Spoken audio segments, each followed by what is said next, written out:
Duncan, how was China? Did you miss me? Are you out your fucking mind asking me a question like that when you just put the mics live? Use your fucking head. Okay. Here's the thing: it's your channel, mate. You'll be the one that'll get shut down if you think Twitch is going to go. I'll choose Locodoco over the biggest fucking country in the world. I wonder who they'll pick. I was just asking how your time was in China. I didn't ask the... Oh my god.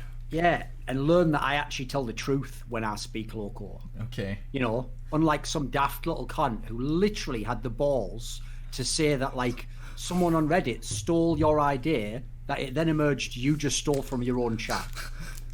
Who the fuck are you? Am I even talking to you right now? Like, how do I know what you're saying right now is even what you're saying? Maybe they gave you a script before the fucking show. Maybe every good comment you make is just fucking crowdsourced by like a neural network of about 4 half-wits and a fucking idiot who just got a free Twitch Turbo, whatever the fuck it was called. I don't know that shit where they give it free Prime or something. There you go. Wow. Right, whatever. I'm back. You can see I'm back now. I'm fully back in the physical form. I missed you. Just doing this tweet and then we can go live. Okay. I actually saw him. I actually missed doing Listen Loco. Did you Listen Loco? Because you just had to be fucking loco for the last month. You didn't have anything else going on. You were just you in real life, you know, or with like 800 people on stream going like, "Golly, I hope he gets to Diamond 3 today." And then you're like, I'm Diamond 2 right now, guys. TFT it is. Just switch, constantly hopping, pivoting between TFT and. Never works out either, does it? Never quite works out. I'm Diamond 2 right now, and also my real life is going great. I moved into a mansion. Yeah, it's the way you said that as though you're a baller. Right, what's the real story? I assume you just went to that streamer house, yeah? Yeah. I guess if only can get 2.5 mil, you can get a mansion. Yeah, I guess that's just how America works. Yeah, things here are much different. Come to America, Grabbz. Nah. He's trying to be a world champion. Path. Yeah, what the fuck are you talking about? Wait a sec. We have money, and what else do we have here? We have money.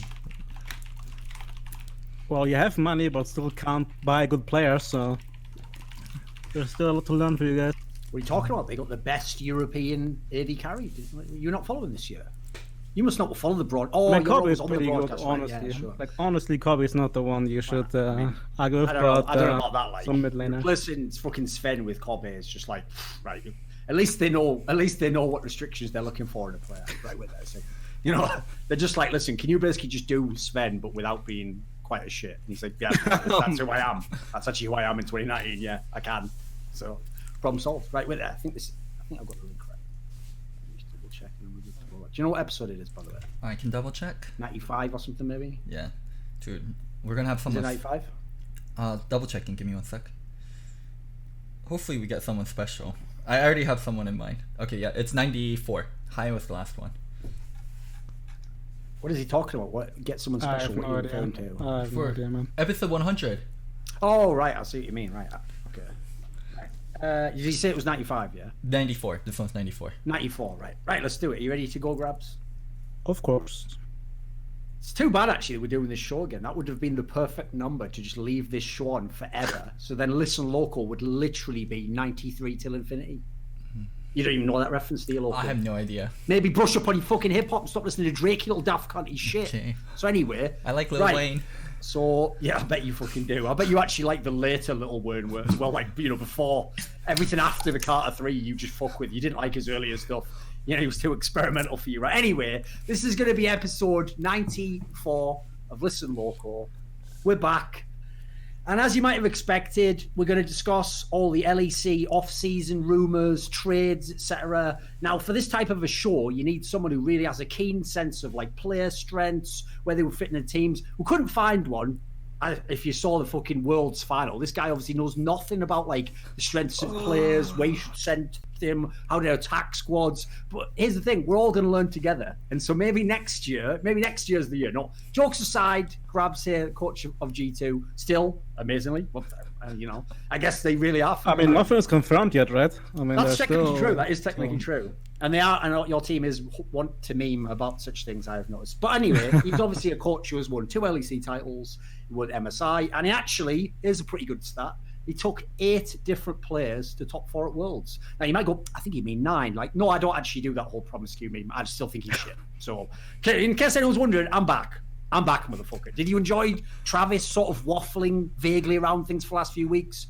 If you did, get the fuck out. Right, everyone else, now we're here. So let's get going. So LEC, here's the thing, Loco. Because actually most of the rumours aren't actually confirmed, and obviously tons of them we've heard weeks ago that probably are true but haven't come.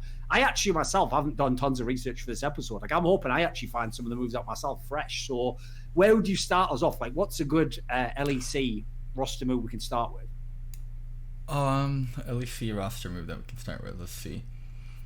Dodging FPX. Dodging. Wait. You don't want to touch on finals at all? You don't have any questions for Grabbz after finals? There's some that I have. All right, we can ask him some questions here. But here's the thing, right? Even though normally we go hard, you have to be somewhat reasonable. Because first of all, you definitely didn't tell him we were going to ask him about finals, and then secondly, he did just literally lose the World Championship and has no chance to go back again except till next year. We can't ask him in a year from now. We have to ask him now. We can ask him lots. Right? Like, I'll ask you something first, okay? So Locodoco kept telling me during all of Worlds that the best player at Worlds was Perks, the AD carry bot laner of your team. And one of the reasons he was supposed to be the best was not just because he had all these mages and Yasuo, etc., but also the logic that if he got Xayah or Kai'Sa, he looked like the best player. So give us some rationale. Obviously, you don't have to go into all of the concept, but what was the rationale about him never having the champions that in theory he was playing the most effectively, like Kai'Sa, like Xayah in the final, and the way that kind of angle went? What would you give us on that? First of all, I'm dog shit at coin flips. I think I lost every coin flip I ever did. So maybe next year we should put Jankos there or something, I don't know.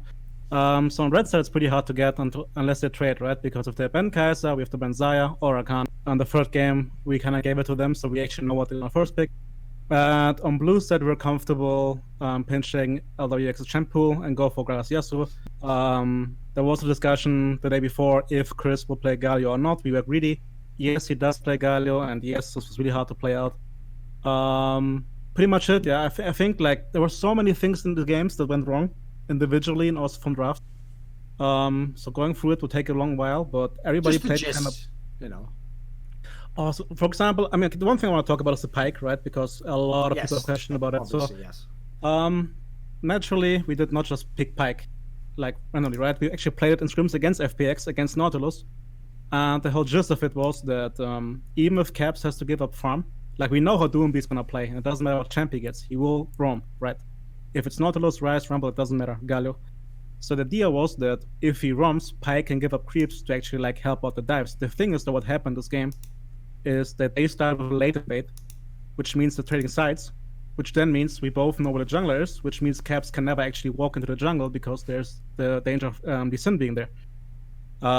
So of course then the Pyke can't actually execute on the condition we actually want to pick him for, you know? Like later in the game, Pyke still had the chance to pick somebody off. His ult did like kill not from Half-Life, so the pick has still had a purpose, but again, just as late invade on top side made it really hard, even though I never felt behind in CS, getting though 5 times. And then I think we made one really big mistake when we got blade timing on Luca, like Mickey's calling for vision and he gets hooked, dies, and suddenly we lose tempo.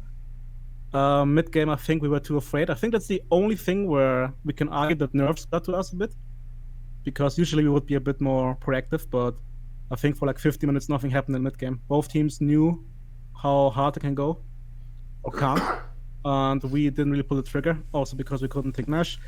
Game 2, game is lost on draft when they get pick Galio. Like we have Akali, G2Grabbz, we can't play into Galio. The moment the team fight is lost. The idea was basically that we give them Ryze, which we know they're gonna pick. We know it's mid lane. Tristan on mid wins the matchup, and Ryze is hard to play against Gragas Yasuo. So if we actually like just play a safe way, ban Galio, maybe the game is different. And in game 3, again, like level 1, we thought that FPX can't invade both sides. In general, like China just plays insane level 1s. And for example, the thing is, the entire year we never actually had to play against that kind of style, where level 1 already can win the game. Not Fnatic? Yeah, but the thing is, like Fnatic and a bit worse Vitality is the they're not gonna win the game from the tempo. You still have a chance to get back in. Yeah, exactly. The difference is FPX, like, once they have the lead there, they never gave it up, did they? Yeah, like legit what we said is that Jankos was really fine giving up a camp. It doesn't matter, just XP, right? But it just felt that the whole team knew what to do with this tempo lead, and we never actually had a chance to come back. Even though in draft in the third game, they actually couldn't fight us, I think. Like, we had Ezreal, Veigar, Elise Cocoon, they could never go into us, and then they get Nash because we, for some reason, think they can't burst it down. They did, and then Tian gets the flank off, and then suddenly the game is all right. So while I think we didn't play good, I really hate when people say, we just played bad, right? They won 3-0, there's nothing I can say that kind of makes it okay, you know? Like, they were just way better that day.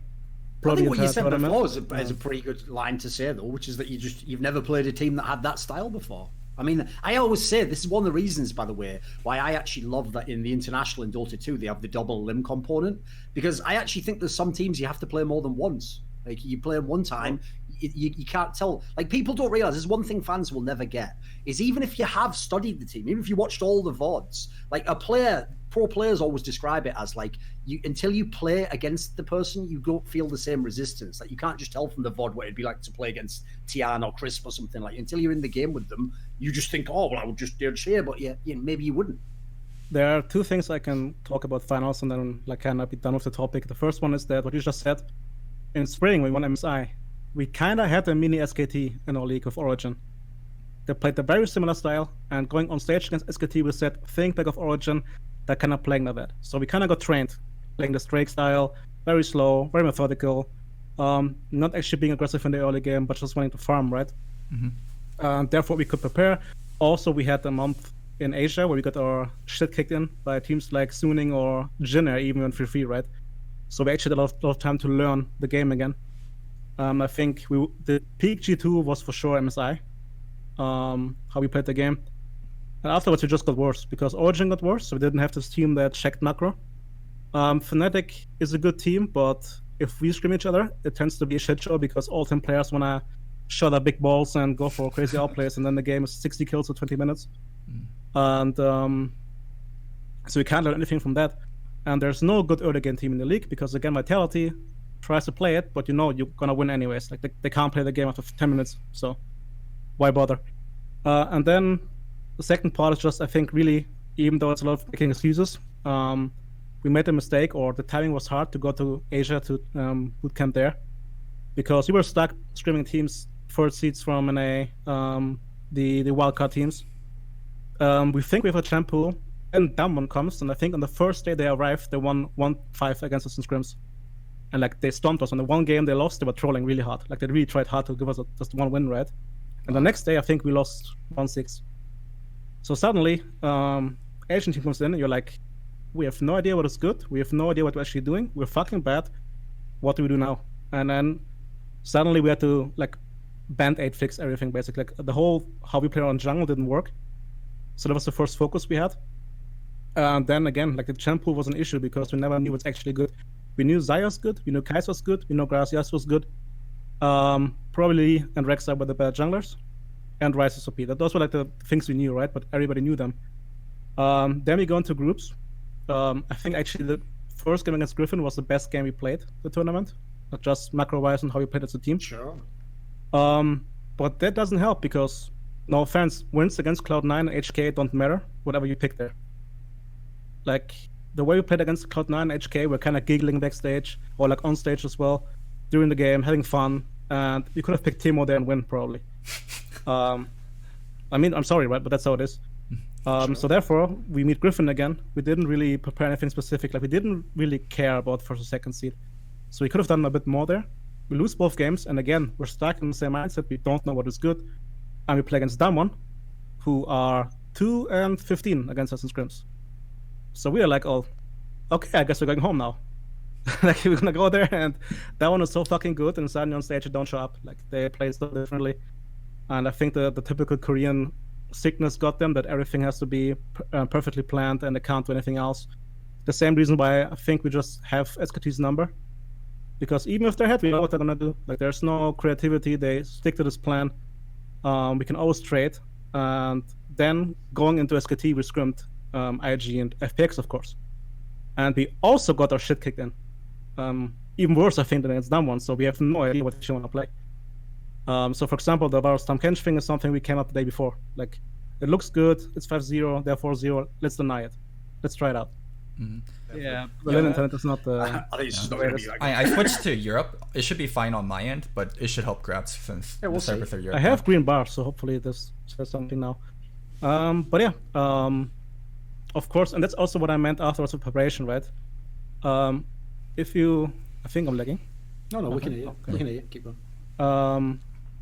That even though we lose every scrim, we could have maybe done more about what we want to play, or trade a bit more. For example, the game where they get Zaya, we said, okay, we think Nautilus is really good, we think Ryze is really good, let's trade, let's pick Ezreal.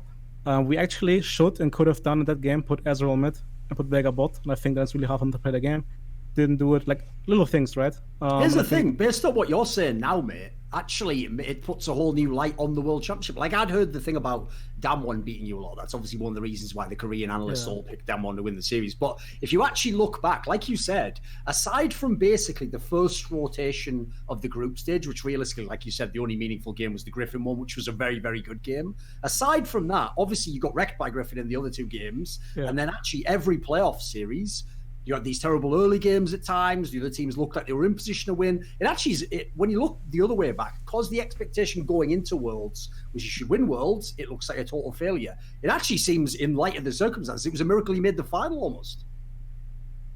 I mean, after Damwon, I think we knew we can win. But yeah, like, I think we never said it, but it felt like, okay, Damwon is going to be really fucking hard. I don't see how we can beat them if they play well. But then we did, so that was good.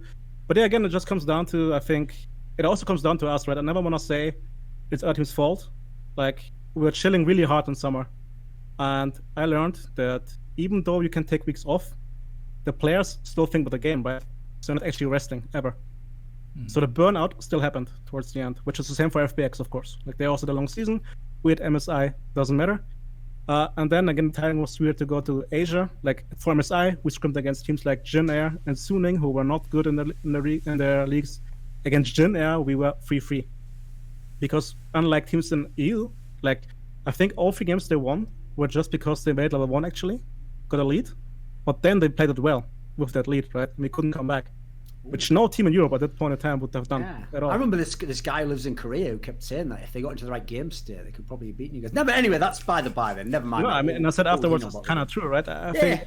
Here's the thing. By the way, let's just put a nail in that for everyone. The whole premise of that was, yes, when pressed into a corner, LS sometimes does like very act impulsively when he like doubles down on stuff. If he'd have just kept that at the original statement, it was actually a perfectly reasonable statement. What he really meant was just hypothetically they could do it. The problem was because people pushed him into a corner, he felt like he had to like double down and be like, no, they would literally, because in theory it was never going to be tested. So I always thought that whole thing was like people missed the point about it. It's basically, for example, I could not have imagined losing against Cloud9 ever, for example, or Clutch. I couldn't. There's no way. But against Jin Air, we could have actually lost on stage as well if we fuck up early game. Only then, but there was a world, right? So from 100 games, we might only win 80.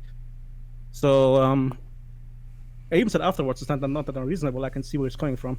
By the way, there's another angle on that as well, like, which is that, right, since, as you said, like, burnout got to you, I can tell you, mate, every team I have ever met in any region that even just won both splits, forget like go all the way to the MSI final and win that and then beat Risk Rivals, even just in the days when it was 2 splits and Worlds, every team I know that's won the 2 splits says you can't get away from the burnout. It just happens eventually, because the problem is you're so dialed in winning the first split, then you're so dialed in winning the second split, and then by the time you get to Worlds, which is at the end of your year, you're at your worst possible position in terms of energy, and you probably had a month off real official games. So I have to say, as bizarre as it sounds, like, it's going to make it so if any team ever does do the Grand Slam, yes, it'll be incredible. But I also think it's actually, like, this will sound weird, but obviously to do the Grand Slam is harder than just winning Worlds. But to do the Grand Slam and win Worlds is actually way harder, in my opinion, just in terms of the winning Worlds part, than if you were just a team like, obviously, maybe IG or FPX, like, where you just come up in the summer and then you go ham at Worlds, and that's when you go off. Because, like, if anything, you want to almost have periods where you already go through all the problems earlier in the year. What do you think? Is there a way to avoid it, do you think, at this point? I mean, one of the first things we said after we lost against FPX was, you know what? fuck the Grand Slam. Just lose spring next year. Don't go to MSI and actually win Worlds, you know? And again, like, the period of time is long, so FPX also felt tired. There's no way they felt fine, right? I'm not gonna say that's the reason they lost. But they're just like things like, you can't get away from your teammates. The food is different because you eat hotel food and not the cooked food you get in the gaming house. So a lot of stuff going on. And again, I think just the biggest issue was that we did not have the time in Korea or China to actually learn the game again, because we got worse, a lot worse in summer. Like, I'm sorry for all the fans who still say like, oh, Europe is fine. Like, Fnatic did not go to 10 games because they were so good. They are good, but we got a lot worse. So I think if you play like MSI, we 3-0 both games. Easy. That's how I think the level was. And we got worse and worse and worse and worse. And then we didn't have the time to actually get good again, like for MSI. Like at MSI as well, preparation, we were not that good. We were not the best team in the world. And then we learned, okay, how do we want to play the game? Mickey couldn't scrim, so we had more talks about bot lane. And it took us 4 weeks to be good again, or get good. We didn't have the time now because we are in London boot camping. Wildcard teams, NA teams, EU teams, and then suddenly the Asian teams come and they were better. And there was one smart thing Wonder said after the loss as well, is that at the tournament, you never get better. At best, you keep your level. So the preparation is really important, and we never actually had a high level to begin with. And so basically FPX was better the entire tournament. Can I? Anyway, well, you can ask one question. Okay. Local, we have to like let the guy off. We can't just of course, yeah. So. Can I ask you on like not being able to get better? Because teams like FPX and Samsung and IG, all the previous winners in like the last 3 years, they had like a horrendous group stage or below their level of group stage, and they consistently improved. Aren't those teams like 3 teams that shown like you do get better over the tournament? I just think that best of ones and best of fives are completely different games of League. You can't compare it at all. Like legit. I think like in the best of 5 afterwards, we would have probably won against Griffin as well, but we didn't prepare as much. We didn't care as much. It's first and second seed who cares. Best of 1. So I think that's more the reason. Okay.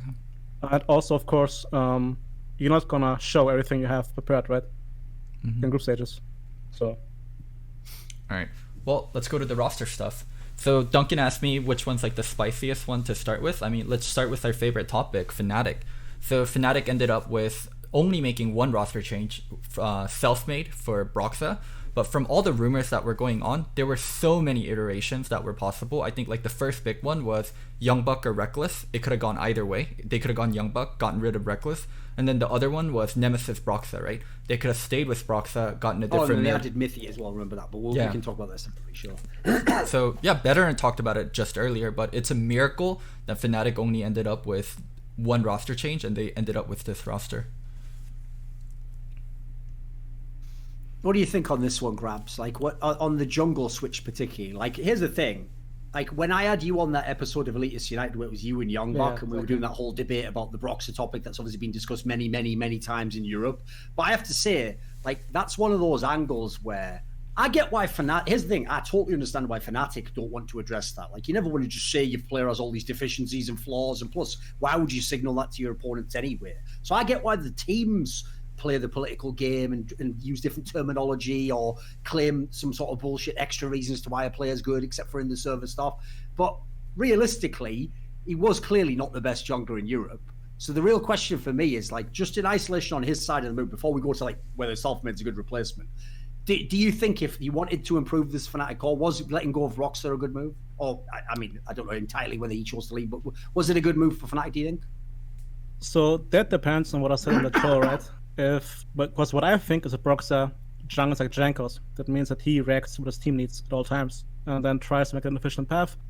For example, his top laner is a guy who trades level 1 to death. So even if Broxa says I don't have the bot, people will scream, I need help! At minute 2, you know? So he has to go up there and then suddenly his path was shit and he's spending fine, what is he doing? That's what I think.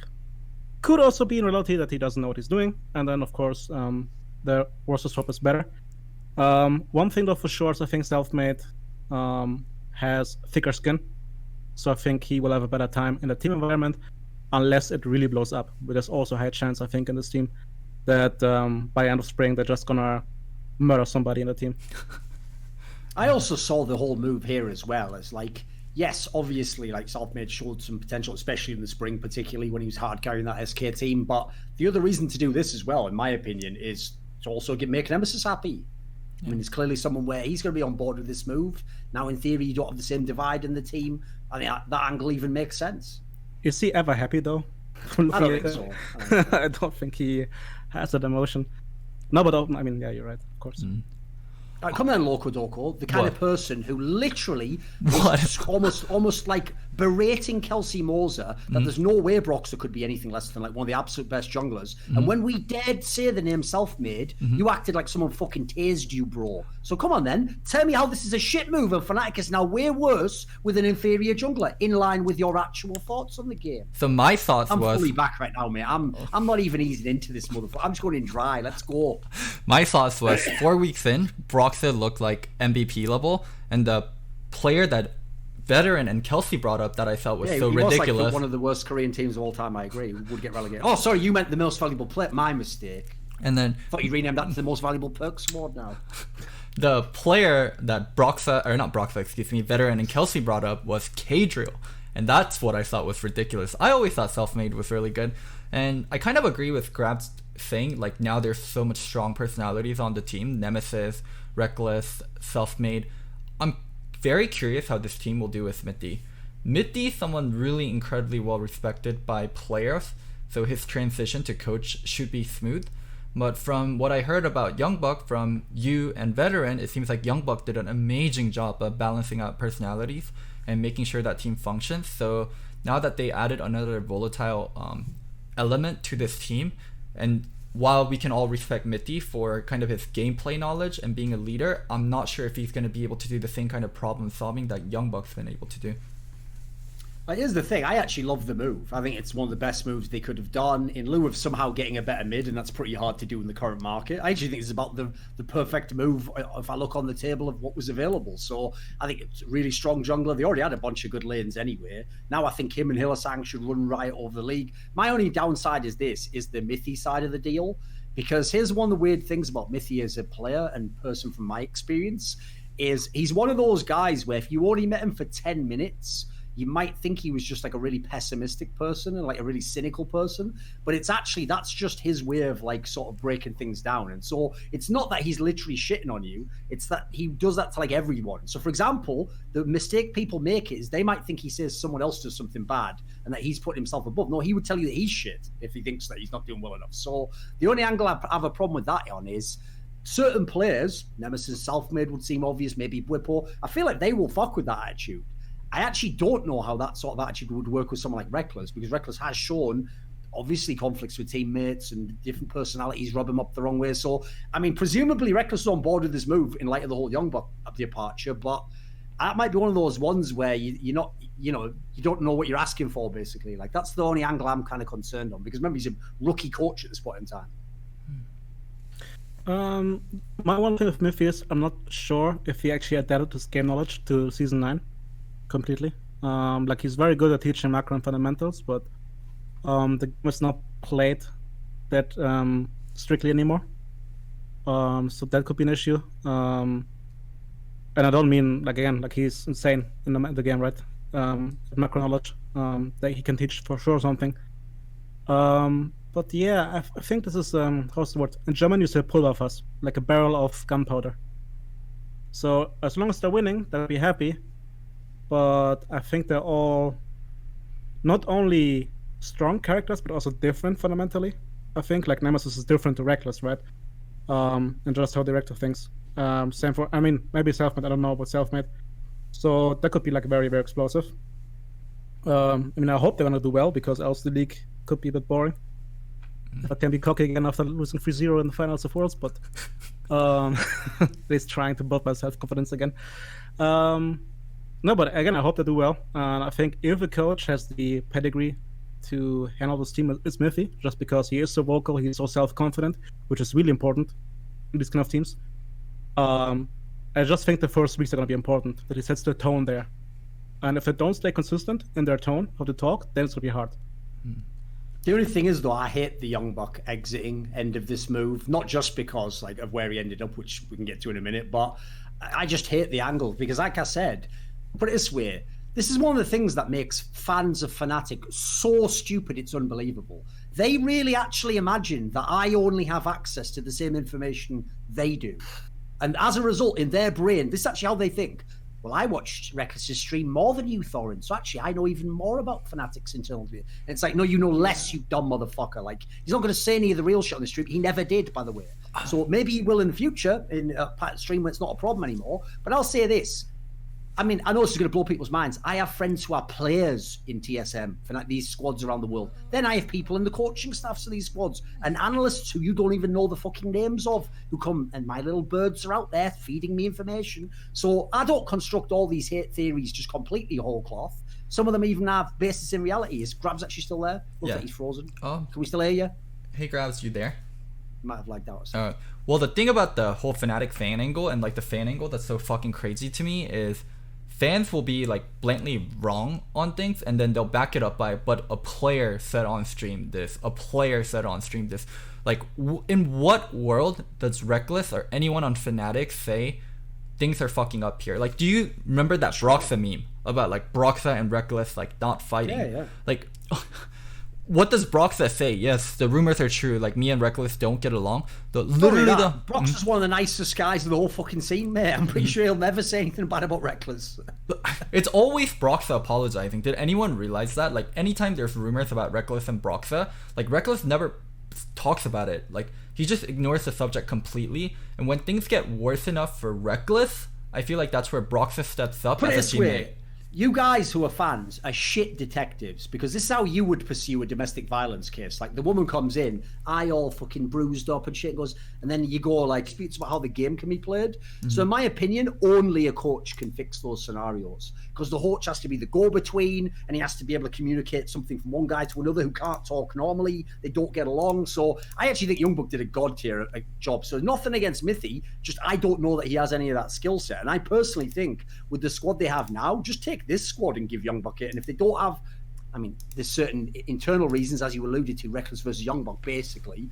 But I would have loved to have seen this squad rebooted with Selfmade. I think that would be a really, really dynamic squad. Yeah, there's sometimes I'll check on subreddit. So I went on the Fnatic subreddit and there were threads talking about how they were glad that Youngbuck is gone and they got to keep Reckless. Like, how Youngbuck like shaded Fnatic after like what happened. Like, how he went on to Excel and he talked about in interviews like, oh, there were differences between me and the players. Like, the words he used were extremely tame, and Fnatic fans were saying how glad they were that he was gone. All right. Can you hear me? All right. We can hear you. Give me 1 sec to fix the overlays and then let's get started again. Yeah, thank you. We were just talking in the meantime, but while we were basically talking about... Oh, wait a second, he's taking this off anyway. Right there. Basically, I can catch up. All we basically talked about was that, like, I made my case that to me, I'm like Loco's saying now that apparently Fnatic fans were like glad that fucking Youngbuck's gone if you went on their subreddit, which to me blows my mind, because my point was I knew some of the problems that team was having all year long and completely different problems coming along every fucking month practically. So to me, it's a miracle what they did accomplish. They almost beat you guys. They made it out of the fucking group that was tough. Now it doesn't even look bad. They lost to FPX. Like, actually, that doesn't even look like a shame as much as it did at the moment. So to me, I blows my mind anyone would think Youngbuck wasn't doing a good job in that team. It's just so... I mean, that's how it is, right? It's just the easiest target, especially if he's gone. Like, if he doesn't go, it's Broxa. If now he went and now it's Youngbuck, so they can protect the ego of their precious other players.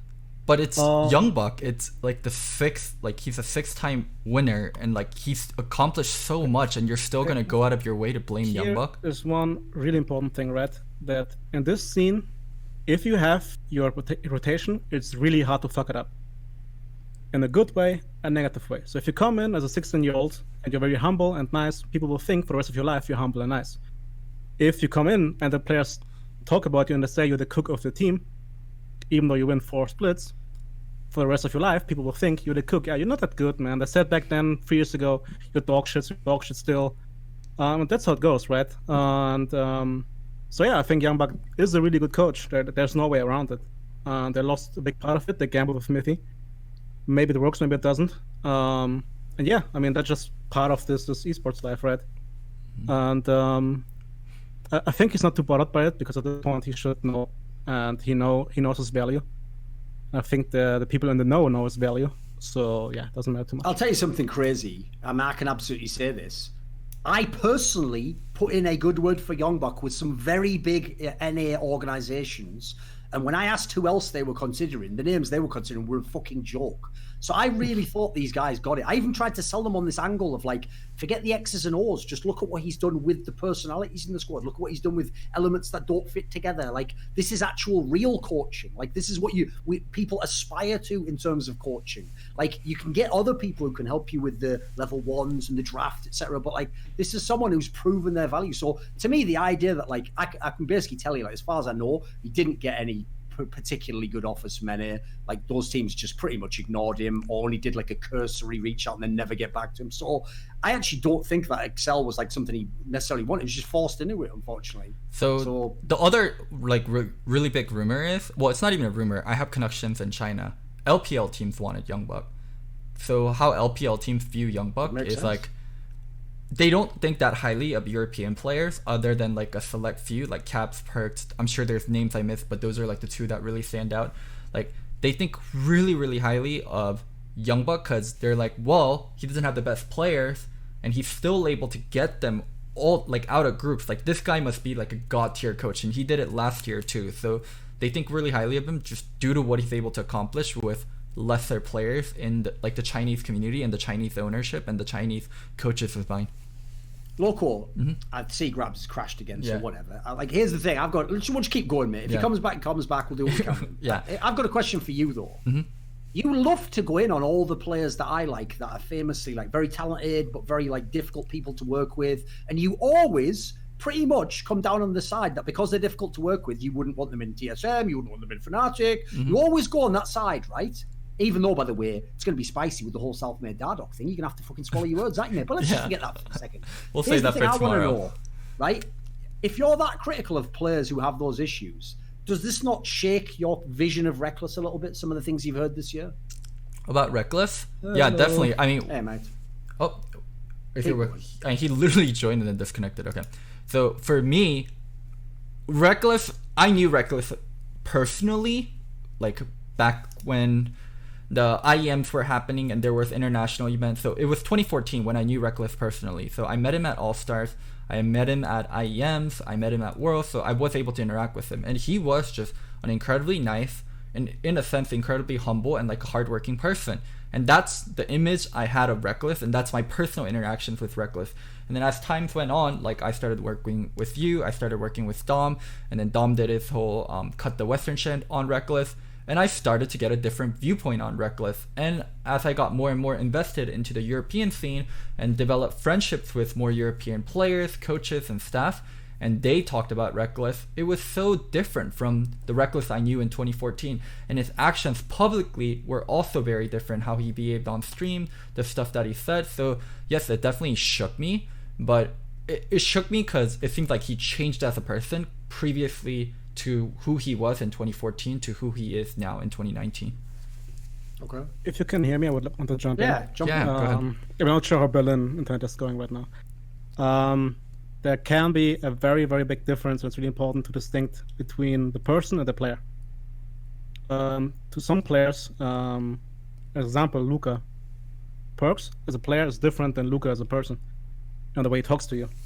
So it could very well be that any player is very nice to you in real life, very respectful, very humble. But as soon as the persona enters, because he's in a situation where it's important to perform, yeah, of course, he behaves differently, right? So both fit. Like, you can have the idea of a player in your head or as a person, but his persona as a player is completely different. So yeah, I didn't catch all of it. So I'm just saying maybe that's also why you had different views on him. I was basically just asking in light of some of the things that people have now heard, and behind the scenes people have definitely heard a lot more, just that some of these stories don't come out. And people are saying rumors, but like, Duncan and I talk to people, like, we know people, like, like, it's not rumors, guys. Listen, we can't reveal who it is, so you may as well just say it's rumors, right? So no, the premise I was saying is this, Grabbz, is like, in the past, Loco, obviously, because I'm famously someone who champions people who have a lot of talent but are very difficult people, and I'm always fascinated to see if they can actually resolve that and become great players, or if it holds them back. You know, Loco's by default normally someone who goes on the other side and thinks, right, well, you know, who wants to deal with someone difficult? I'll even take maybe a slightly less skilled player, but who doesn't have that baggage. Well, in the past, the latter would have described Reckless. He was supposed to be someone where, okay, maybe he isn't going to carry the whole game, every single game as ADC, but he's got a brilliant work ethic, really cool guy, seems very chilled, like loyal player to some degree. You know, he's been at Fnatic a long time. Whereas now, in light of some of the things that have been heard, you have to kind of look at him differently. I'll just say this, though. It's never black and white. Like, absolutely, I could believe that there are still elements of what you were saying that still remain. I will say, based on some of the stories I heard, unfortunately, the one area I always had the most respect for Reckless is that I heard that he was a mega grinder for most of his career, much like Frog and a lot of the players I like. And he was someone who always kept his level up, always did his practice in the off-season, practiced even when he was on bad teams. I have heard that might not actually be as relevant now. Like, I've heard perhaps that was part of the issues he had in this team as well. So, like, I don't think it's the end of the world. Like, maybe it's the wrong set of people for him. My big problem in this particular case is this is where actually what previously would have been his upside, like quiet guy, doesn't want to cause problems, actually I think fucks him, because if he gets into a scenario where he has conflict with people, mate, I know Swedish people, and they are the worst in the world at resolving conflict because they're actually scared of conflict. Like, by default, their way of dealing with it is just not to talk to the person or to talk to someone else behind the scenes. And that never resolves problems in my experience. It just makes them sort of fester and they get worse. So actually a problem that might have just been like here's the difference. If you had someone like I mean, the problem is I'm trying to get two players from this region. If you just had two Balkan players, for example, I know this very clearly, if they had a problem, you wouldn't have to say, well, sit down and talk to it. They'd just fucking already be arguing about it, and they might even fix it 10 minutes later after having a big shout match, but then they might think, right, I'll respect him for calling me out, and he was right, you know, and he was fucking up that way, right, we've solved it now, move on. Whereas there's some people, I've heard actually some of the Korean coaches are like this. Their approach is like, no, you have to like go away and let it like subside and stuff. And that, I think that can actually, with the wrong sort of personality, make things worse. You know, then you just think about, it's like that famous thing that says like, you never go to bed angry if you're in a relationship. Because if you resolve it that day, it's not going to be a massive deal. Whereas if the person thinks on it and it's not resolved, then it can become a big thing tomorrow, and then you never address it, and you can see how that can cause a fracture that maybe never had to exist. So I think that's certainly a negative aspect. I would just personally hope this. He's got a new jungler, he's got a new coach. In theory, he's got everything he wants. So hopefully now he's got the players around him where he puts the Reckless last year behind him, and he goes back to the one a few years ago who was the MVP of the league. Right. So let's connect Fnatic with XL because that's where Youngbuck moved to. And I actually have. Oh, by the way, since you said connect there, that reminds me. Do you know what Reckless is? Do you know the party game that Reckless is the absolute worst at? Connect 4? Yeah, of course. Why? He's never been able to connect with 4. And all players are better at that. I think Mickey's in the chat. Mickey's garbage at Connect 4. No, it was a joke because he's never been able to connect with 4 teammates. You missed it then, never mind. It's all right. And plus also, he obviously cries when he loses, so... anyway, it's good. Like, so you want to do the Youngbuck? It's fine. It's all right. Let's go to XL because Youngbuck is linked to XL with Fnatic, and their roster is Expect Top, Cadriel Jungle. I actually heard a rumor that it was Mickey, but earlier when I was doing face check with Veteran actually was facepalming when I mentioned, like, I'm not sure who their mid lane is. I heard a rumor and he was facepalming, so instantly I knew Mickey is confirmed because Veteran hates imports, so Veteran semi-confirming it for us. And Patrick and North Korean bot lane. So, well, North Korean likes Tor now, so I'll respect it, and then it's Tor, Patrick and Tor bot lane. Dude, I'll tell you where we have to go first on this one. This is one of the areas I actually despise Twitter analysts, is they love to talk shit like if it's a player I like. They love to talk shit about a player I've bigged up that doesn't end up being as good. When the players they big up do nothing, they just say nothing. They just move on with their life. All of a sudden, you'd never even know they liked that player. So I could never stop for the last 2 years. Everyone berating me that like fucking Patrick is the truth. And this guy's like the next god ADC. And fuck forgiven. Like, why are you still going on about him? Patrick's the new deal now, mate. And it's like, why did no one even talk about this guy for the last 5 months? Everyone pretended like you wouldn't even have known he was in fucking Origin the way people were dissing that team. Like, they never mentioned his name. Now he's cut from the team. He goes to a shitter team. Still nothing. No surprise, no outrage. By the logic of people saying what a big talent this guy was, it should be outrageous that he's in this kind of a squad. Like, surely he should be on one of the bigger teams. Surely he should be in TSM or something. Like, what can you tell us about Patrick Grabbz and why has he ended up in this scenario when, as I say, he was supposed to be a top prospect not that long ago? So I think it's kind of hard because, yeah, he got cut by Origin, but they got upset, and I think that's fair to say it's an upgrade. And it doesn't mean that that Patrick is like bad or something, right? He's still very serviceable. Origin went to shit completely as a team, so I think he performed fine in spring. And then when the market doesn't work and Miffy is not the best laner either, it's hard for him to actually get leads in. So I'm actually happy for him because I think not having the environment where he is the super new star and has a good coaching staff behind him, I think the team overall is pretty decent. I think it's a good gatekeep team for like playoffs. So I expect him to be up there, and I think it's a good environment for him to actually grow and be better. So I don't think I don't think he's like the savior of AD carries in Europe, but he's pretty good, I think. You don't think he should have been on a better team? I think we have Forks, Reckless, and Fnatic. I mean, obviously Forgiven's coming back. Remember, Forgiven hasn't played for years, mate. Like, why is he getting the nod over Patrick? I mean, I wouldn't even say Schalke is better than Excel, to be honest. So I'm not sure if Forgiven's a better team. Yeah, but the problem is this. Like, I know what you mean, but to players, isn't the Schalke squad, because of what they've done previously, more attractive than Excel as a destination? I don't think so. Okay. I hope so, at least. I mean, it depends on mid lane, right? If Mickey's actually confirmed, there could be communication issues. I rate Expect and Kate all pretty highly, honestly. So I think they have a good top side, even... Or, like, Mickey's not that bad either. Like, Mickey's a good mid laner. So they would have a good top side up Patrick there now. So I don't think Excel is a bad team. I think they're pretty good. I will say, by the way, just to join in what you said there, people have gone way too far with the whole Mickey storyline. Like, you guys are such plebs. You act like every single fucking game he's just quitting and then punching everyone in the face. Like, that's not even a meme. Some people really believe that shit. Like, the guy did it once. And by the way, under trying circumstances, you, a pleb, will never experience in your life being a fucking import player to a region you maybe never been to, speaking a second or maybe even third language, who the fuck knows, in a scenario where you're already on shit teams as well. You're brought in out of nowhere with ridiculous expectations that were already way too high. You weren't even that sick a player in LCK. But I have to say, whenever I've seen him play in LEC, he looked absolutely fine. He didn't look like one of the best players, of course. Like, Excel were kind of like picking from what they had. And I get the angle that people thought you should have gone with who was the guy they had as the middle laner? Was it Exile was the one before? Exile, yeah. I know previously... And Special. Yeah, Special. Special was the one people wanted to see get more of a chance. I get that angle. Like, he seemed like he had some potential. Exile's a bit washed up. It was like 3 years ago that guy was considered really good. So, like, I get that. But even then, that was borderline. Like, it's not like Special was a monster himself. So I think people just took that whole narrative way too far. Like, he seems like a perfectly fine player at the moment. Yeah, the legend was just too good, right? Like, he lost a scrim to Bjergsen, and then he booked a ticket.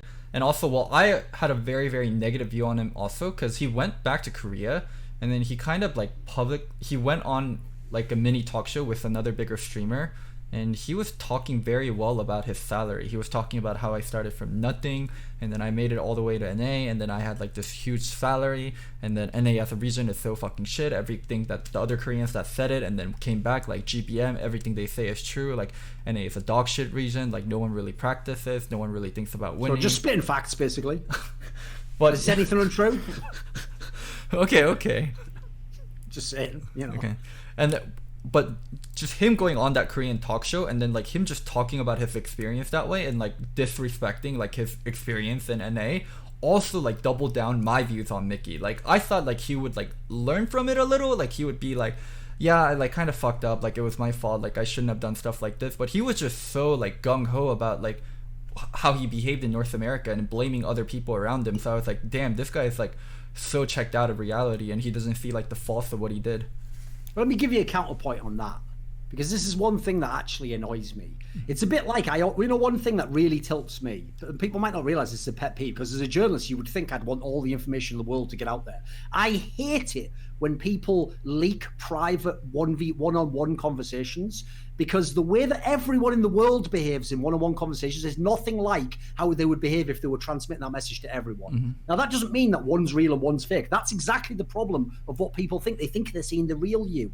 But I can tell you right now, if you could listen in to fucking Locodoco whispering into some girl's ear in a nightclub, guarantee it isn't like he's speaking now. If you could listen to Locodoco talking to his grandma on the phone, wouldn't be like he's speaking now. So the problem I have in that scenario is, like, even though, yeah, listen, you can definitely judge what he said, I could also imagine there's a world where he's been made to look a fool, hasn't he? He's gone over to LCS, everyone hates him, everyone thinks he's a washed-up bomb. So what's the approach a lot of people take? You just project it back, don't you? No, it's you that are the bombs. Like, you guys didn't make it so I could play. And you know what? Fuck all that shit. Anyway, I was getting loads of money anyway. That sounds like exactly what, like, a young kid would say who's just trying to patch up his own ego, you know? Like, I don't take, I'm not going to weigh too heavily in on that. Like, I could just believe he was doing that because what the fuck else is he going to say? Like, yeah, I'm just garbage and I've booked a plane. Like, he's in a tough spot in that scenario. So certainly it's going to sound super cocky to Koreans. That's completely out of your lane, essentially, doing that. But, I mean, he's not in a great scenario, is he? Like, I don't know if you can put too much stock into that. But anyway, the more interesting side of that move is obviously, like we've discussed already, it's like the bot lane angle and stuff like that. So, like, Grabbz here says potential gatekeeper for playoff team. What do you think of this squad? Because I actually think there's a lot of better teams at the moment in LEC. But we'll keep going. Wait, sorry. Go, Duncan. I got lost for a sec. What was your question? What do you think of XL? I thought about the girls in the nightclub, actually. Oh my god, I got tilted when he said that. Yeah. What do I think about XL? So it's Youngbuck, so he's gonna get the best out of every player. My opinion on North Garen is pretty low, which I think is like common for everyone. Like, so I'm not sure how he's gonna pair with Patrick, and like what that bot lane is gonna look like. And also, I don't have the highest opinion on Kadrill or the highest opinion on Mickey. So the only person in this roster that's a standout is Youngbuck, the coach. Like, everyone else is just middling or below the pack. So I'm not sure like how this roster like comes together and like is like a playoff contender. There's just like a lot more exciting roster. So it's hard for me to be very like gung-ho about what this roster is going to do. What's another move then?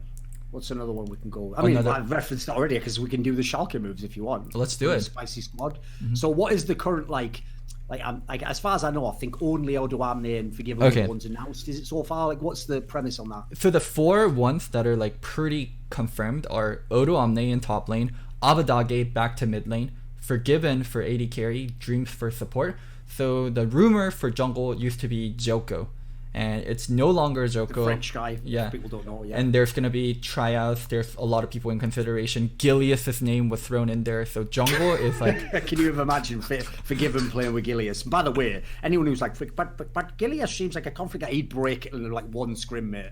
He'd literally be tapping out, calling it mommy, like, mama. Kikis would be happy, no? So Kikis would then get in. Yeah, you're right. So that's the key thing. It's like... Gilius in spring, Kikis in summer. It's like what you do is you impeach Gilius, and then that means you get the vice president. So then in comes Kikis every time, and then he takes over. So yeah. That's the current Schalke look.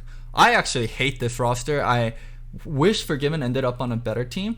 I think the jungle mid is going to be weak unless they get like some god tier jungler that I don't even know of somewhere. I just don't really believe in Abadage. Like, if you want to improve as a player, there's certain limits that you have to push, and there's certain look you need to have, especially for lanes like mid lane, for jungle, for top lane, like these lanes where you're continuously like trading with the people and continuously like getting skill checked. Abadage just hasn't been that standout player, and I don't think he's suddenly going to turn into the standout player. So yeah, every kind of iteration they end up with, they have a weak mid and jungle, and I think that's going to be a huge problem. What do you think, Grabbz? Schalke. I can agree with them at jungle thing for sure. One thing I'm worried about is that, of course, it's hype to have Kostas back. The big thing though is he can't play the same way he played 3 years ago, where he basically invites the enemy team to 3v2 him and then he outplays. Because first of all, the mid lane is joining too. It's going to be 4v2. Secondly, they're not playing Karma support again anymore. They're playing whatever, the Alistars, the Nautiluses, the Fresh. So you get one shot. You're dead, buddy. You're not playing shit there. So I know Odoamne is a good reset player, so he can actually just hold himself up there. But with losing the jungle, and then I don't know how Forgiven can play the game if he can't push, Like, I've never seen it, but I don't remember that he didn't at least try to push the lane. So maybe he can play Caitlyn Morgana and then he plays the same style, but then they made to pick Jarvan and he's still dead, so I'm not sure actually. And I think he will be good, but I don't see him being a superstar as well. So, I mean, for example, compared to the XL roster, which I now said was a gatekeeper, right? I think top jungle is better for XL. I think mid jungle could be even with Mickey, I think. I mean, depending on jungler, right? And then bot, Dreams tends to be crazy, but I think that fits pretty well with Forgiven. I think that's the play he wants. It made sense when I heard that move happened. Yeah, no, I agree. They're both kind of like very aggressive, so that fits. So yeah, but again, you can't play that way if your mid jungler is losing. So I think it's gonna be rough for them. But if they can adapt, I think they should be on par with XL. Like maybe I'm overrating some players there, but I don't think that roster is so good. Yeah, when Loco said earlier, like when you said that you wish Forgiven had joined a better team, like I know what you mean, like the storyline would be cooler if he makes it, but the problem is like looking at the fact he is a player who hasn't played in years and is going to have to come back to competitive play, I think it's a perfectly fair squad that picked him up. It's around the sort of, it's basically around the level I personally thought he would get picked up around, like, you know, playoff team, but probably low end of the playoffs, therefore it's worth a gamble and you hope that Forgiven gets 2 times better than whatever he starts at and you have a really good player. So that angle makes sense. Obviously, we don't know the jungler. I will say, in light of all the stuff that's happened in the off-season, I feel like I'm the only one who isn't seeing what to me would be an obvious move, which is I would bring Amazing back from North America and put him as the jungler. He's literally played with Forgiven before. He can bring a shot-calling element. He can be a calming element maybe for some of the players like Abadage, who are obviously people who don't seem naturally as extroverted and confident. I feel like that would just be an obvious kind of patch up some of the holes. And let's start off with a veteran as opposed to, based on what you've been saying, it sounds like they're just going to scout someone probably out of solo queue or the National League scene. And if you go that angle,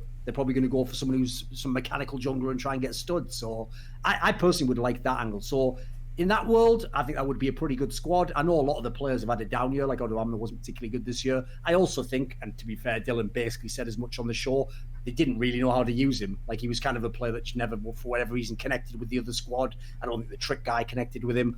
The Abadage part is the part of the biggest concern, because I'm with Grabbz. I think like the bot lane angle even makes sense with who you paired together. It seems like the right mentality. The problem I have is it's a bit like what you're saying, Loco. Like I've said this fact in the past. Like LEC is a different beast. Like just like I've said it before. The worst player to ever win LEC was Febiven in season 5, and he was a pretty fucking good player.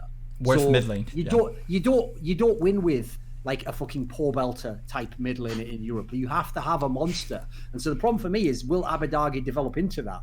Now, the fact that he himself isn't a super extroverted person, a bit concerning. I actually prefer players, if I had the choice between, like I said this on Twitter, if I have a choice between Nemesis, seems way cockier. Like Nemesis seems to think he's twice as good as he is, but I'd rather that than Abadage thinking he's half as good as he is. And that's if they were equal in the first place. And I would have slightly given the edge anyway. Like I feel like you can craft the guy who's got the natural confidence and he's like the wild stallion you have to tame. The person you have to bring that out of.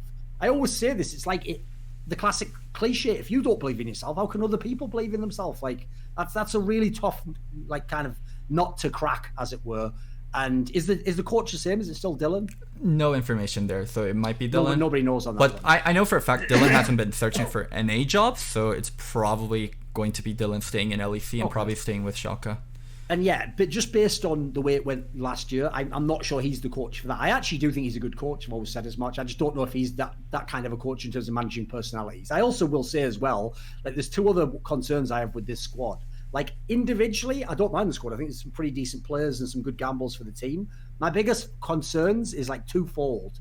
One is, how will someone like Abadage stand up to potential criticism from someone like Forgiven?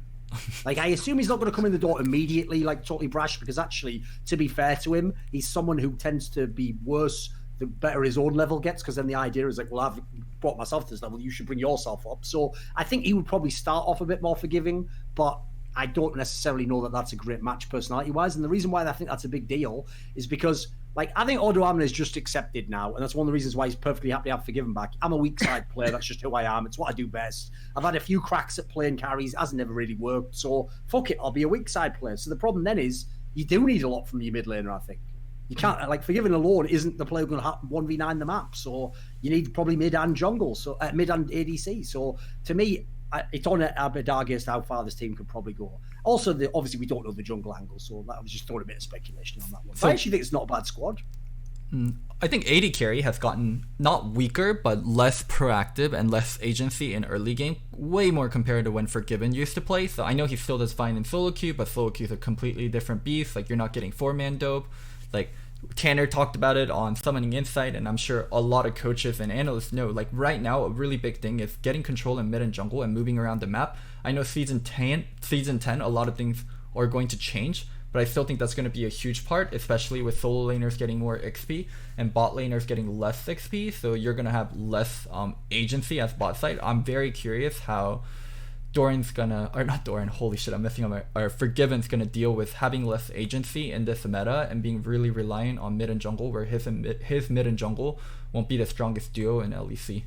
Oh, and I will say this as well. I forgot one thing I wanted to mention is one of the reasons I'm not a fan of Abadage is he's basically an NA mid. Because what happens is you come in with like a little bit of hype. This guy could be good, you know. Let's give him a try. And then even if they're just doing like average, you're like, well, you know, just give him time, and that you just say give him time for the next fucking 3 years until they exit out into challenges. So like, to me, I've always said what I love about Europe is players just come into the league and they're just fucking good, mate. There's no excuses. Like, I've always thought that was the wackest angle anyway. Like, it's not Harry Potter, you daft cunts. You don't go through like 8 years of leveling up and learning spells and shit. You're supposed to just be good at the beginning if you're good. If you're not, there has to be some reason why you're not good. Like, you weren't coached properly, you have some sort of problems mentally. I don't mean literally mental illness. I mean, obviously in that scenario, like, you don't get along with teammates, you have a bad self-image or something. So I think whenever players don't hit the ground running and be really good, they either aren't going to improve or they've got some really bigger problems than just League of Legends. Like, I doubt it's the problem that Abadage doesn't solo queue enough. I'm sure he does.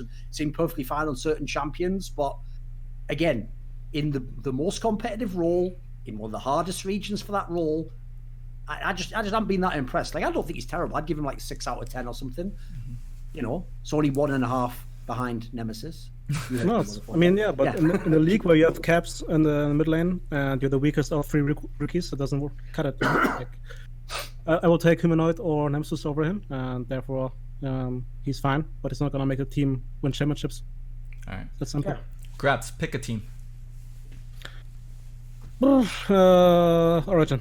Origin. Let's go Origin. So Origin is fully confirmed. It's Alfari, Zerze, Nukeduck, Upset, Destiny. So I'm not sure if the coaching staff has confirmed, but Gilioto has been talking to me in DMs and he wants to come on the show and talk. So, I mean, I'd imagine he wants to come on the show and talk because he has a team, not because he's kicked out. So I would say Gilioto, somewhat confirmed. K is also someone confirmed. Leaking DMs, I can't believe it. I'm sorry. Sorry for leaking. But yeah, that's the roster. Right, I've got to say, I'll start on this one. Mm-hmm. Right, first and foremost, when everyone sees they brought that Destiny guy over and they're like, oh my God, like, this is a very bold move, bringing an Oceanic player over. They must have really scouted all that. I've heard they just don't have very much money in Origin. There we go, I said it, motherfucker. I say shit that you can't say. So just let me say my shit anyway. I'm getting that bar off. There we go. Oh my God, they don't have money? Yeah, that's why. A general rule in League of Legends for you.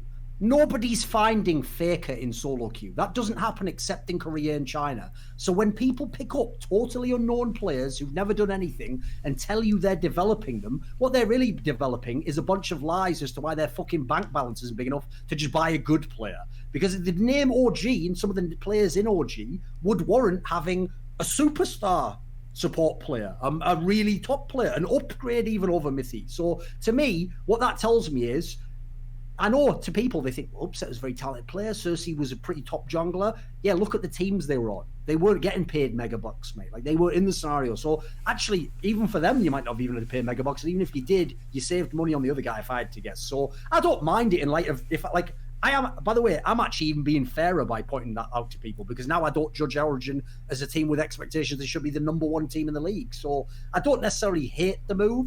I will say, as much as people want to talk shit on European supports, I thought Mystiques was a pretty good player when I saw him play from time to time. Why is he not allowed to play in LEC? I'm not sure where this Mystique's Kool-Aid comes from. I don't think it's that good. Oh, my bad. You prefer Destiny, do you? You want to go all in on that, do you? I mean, I think it's cheaper and not much worse, so yeah. How could you know he's not much worse? You've only seen him play Oceanic region. And worse. And I'm pretty sure Splice works just to play scrimt against him, so he has a pretty good idea how good he is. Because again, wildcards, bootcamp wise, Splice was also in Europe and Mamos was also there. So, I mean, I would be shocked if there's absolutely no information. They just solo queue, then yeah, then it's really, really insane, right?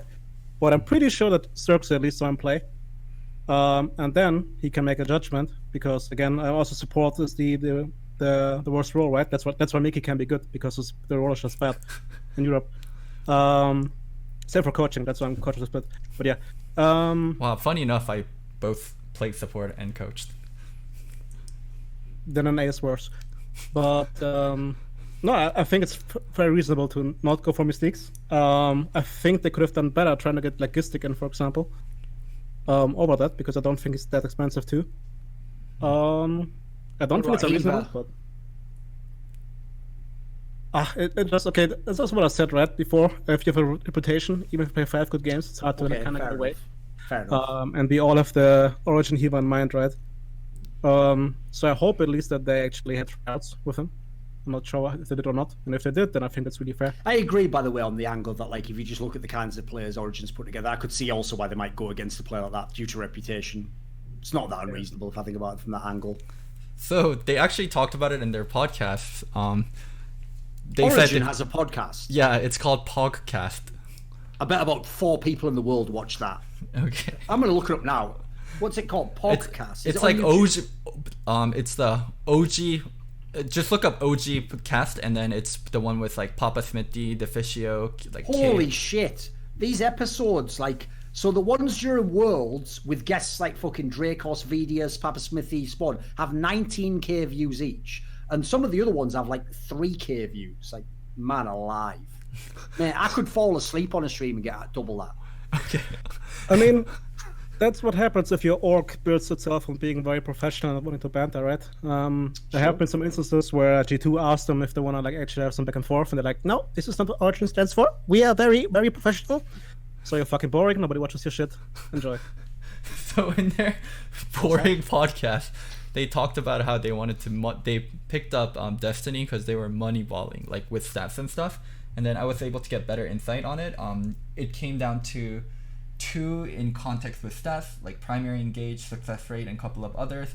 How he played around vision, fog, and knowing mid-game, how to cycle which sites to be re-entering pending map states, even if the team had made mistakes. It was not purely off of stats. The league stats are very misleading as the game is too dynamic. Like, so they had like additional things they went off of other than just stats, but that's what like the public thinks. Oh, they looked at stats and they picked this guy up. So they watched them play the game and thought he's good. Yeah, right. Basically. That's all there is to it. There's no. I think he's not even the interesting player to discuss. Like, as we've seen, there's not much that you can dig down further. Like, actually, Grabbz has given us about the only info you can get, which is they might have scrimmed him in Europe and seen him playing planes, etc. That's about all you can go off. I think it's the other moves that are more interesting. Like, Offset in theory now has a bunch of players who are veterans and was some of the best at their role. So I'll say this right now: the whole narrative that Offset's been riding for the last year or so, where it's like, well, I'm the only really good player in my team, but my team sucks and AD carry isn't the best role. Like, no excuses anymore, mate. You've got the teammates now. I told Forgiven this even when he didn't even have the best teammates, but got like Svenskeren and then rated players who were very experienced and good players. It's like, you can't have that excuse anymore, mate. That only works where it's like, well, I get to lose the game, but say I'm good. It's like, when you get the good teammates, and especially if you've said that, it's time to win. No excuses now. So I want to see Upset potential MVP of the league if he's really that good as ADC. Yeah, Upset made financial sacrifices to be on OG. You just talked about That's OG cool. being like not having a lot of money, right?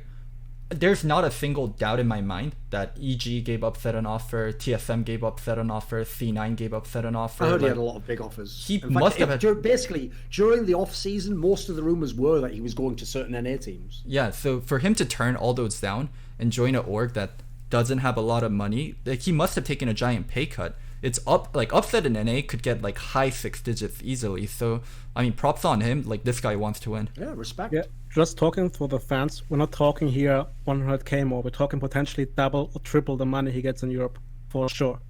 So just shows the drive of these players to stay here, right? By the way, and you can't even fault them if they go. Like, it's no.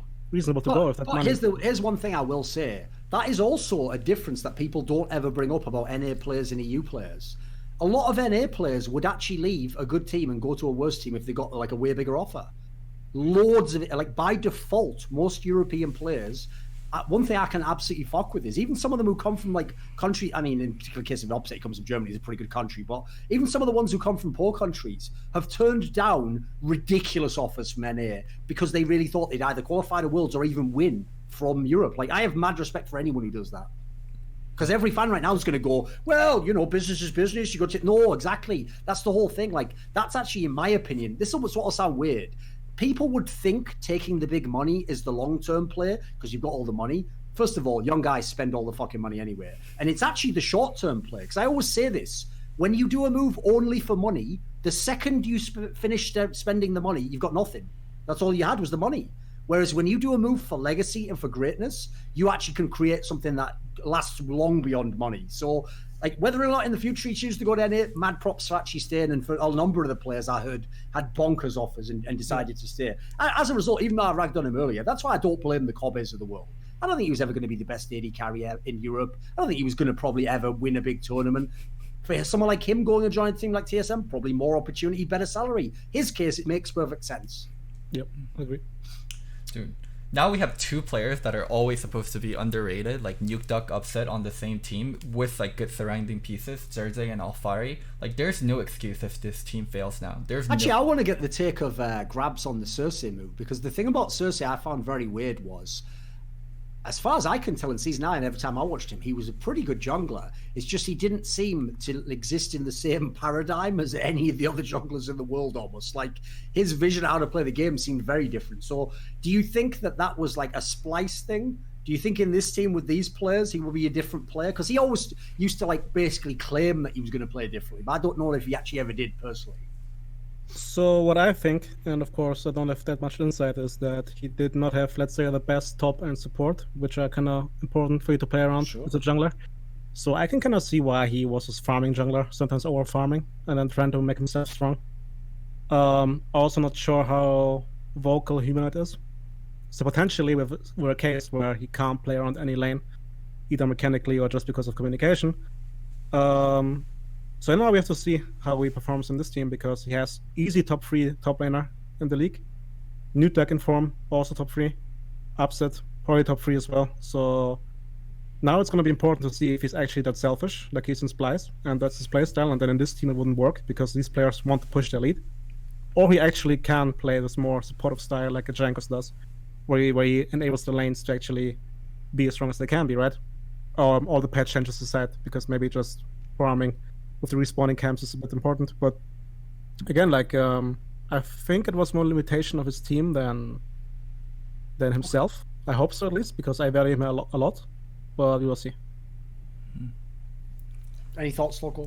No, I mean, just a lot of underrated players. Let's see how underrated these guys are. Like, Alfari is supposed to be underrated because OG fell out in summer. Same thing for Zerzei. Nobody with a brain thinks he's underrated. Everybody knows he's fucking good, for example. So maybe the community, but when you ask fans, like, people will not put Alfari's name that's up the there. first mistake, buddy. Like, I love fans, right? But don't ask them about who is good or not, because they just look at certain streamers and then repeat, or look at stats. I don't know.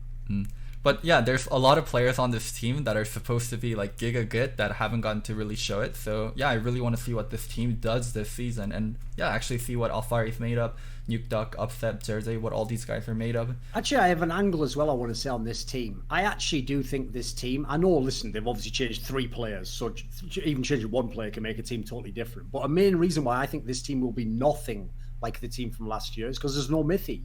Like, a player like that, especially actually when you've got the rep of being a shot caller and a guy with great macro knowledge, like, it doesn't matter if you tell everyone, hey guys, like, let's all be equal and, you know, have a say. Like, it's just not the way it's going to work. Like, you are going to naturally warp the landscape you're in, and that's why most of those players, the Aframoos, the Mythies, etc., the Yellow Stars, all the teams they're in tend to take on some of their identity. So now that a player like that's gone and you've brought in these fresh elements, I actually think it could be a completely different origin. It doesn't have to be that team last year where, as he said, they actually had the weirdest style in Europe where they would just play for every single dragon, and they seemed to really think it was like solo queue, and if you get the 4 dragons, you just win the game. Like, it was on the weirdest support, because what was bizarre to me is they actually, I felt like, could have been a better team last year if they'd have played a little, like, just kind of turned people loose a bit more. Like, they had the players for it.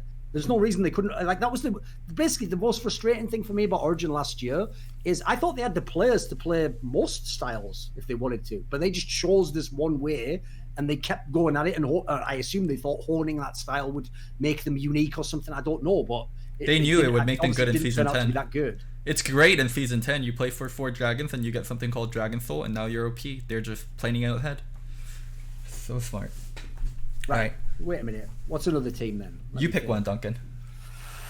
Who's in Splice? Who's in Splice? So Splice, there's no longer even Splice, and then now it's called Mad Lions, and their roster is Oromne, Shadow, Humanoid, Karzi, and Gistic.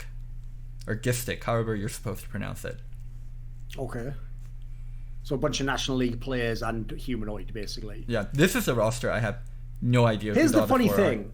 I'll agree. I don't know very much about those players. Mostly, I've heard of 1 or 2 of them, seen the odd game in EU Masters, but I'm nowhere near close enough to be able to gauge because I don't even really know some of the teams they're playing against. So that's one of the reasons I actually find. That's why I alluded to earlier. Like, if they'd really gone off watching OPL for Destiny, I don't know how you can judge that because how the fuck do you know how good the team he's playing against is? But anyway, put that to one side. The one big positive I see for this team is I told you all last year, the player I actually feel like was the most held back in one of the main teams was Humanoid, because in his team, in line with what Grabbz was saying earlier, they seemed like a team where, despite the coaches, I know completely disagreeing with me on this, the reason I thought Splice was actually a fairly good team is because I saw all these limitations and weaknesses that they somewhat patched up and somehow won a whole bunch of games of, even though I don't myself really understand how they won some of the games. So I actually always wanted, I told you, I wished Fnatic had picked up a Humanoid instead of Nemesis. Like, I wanted to see this guy turned loose and be given a chance to actually be like a proper carry player. So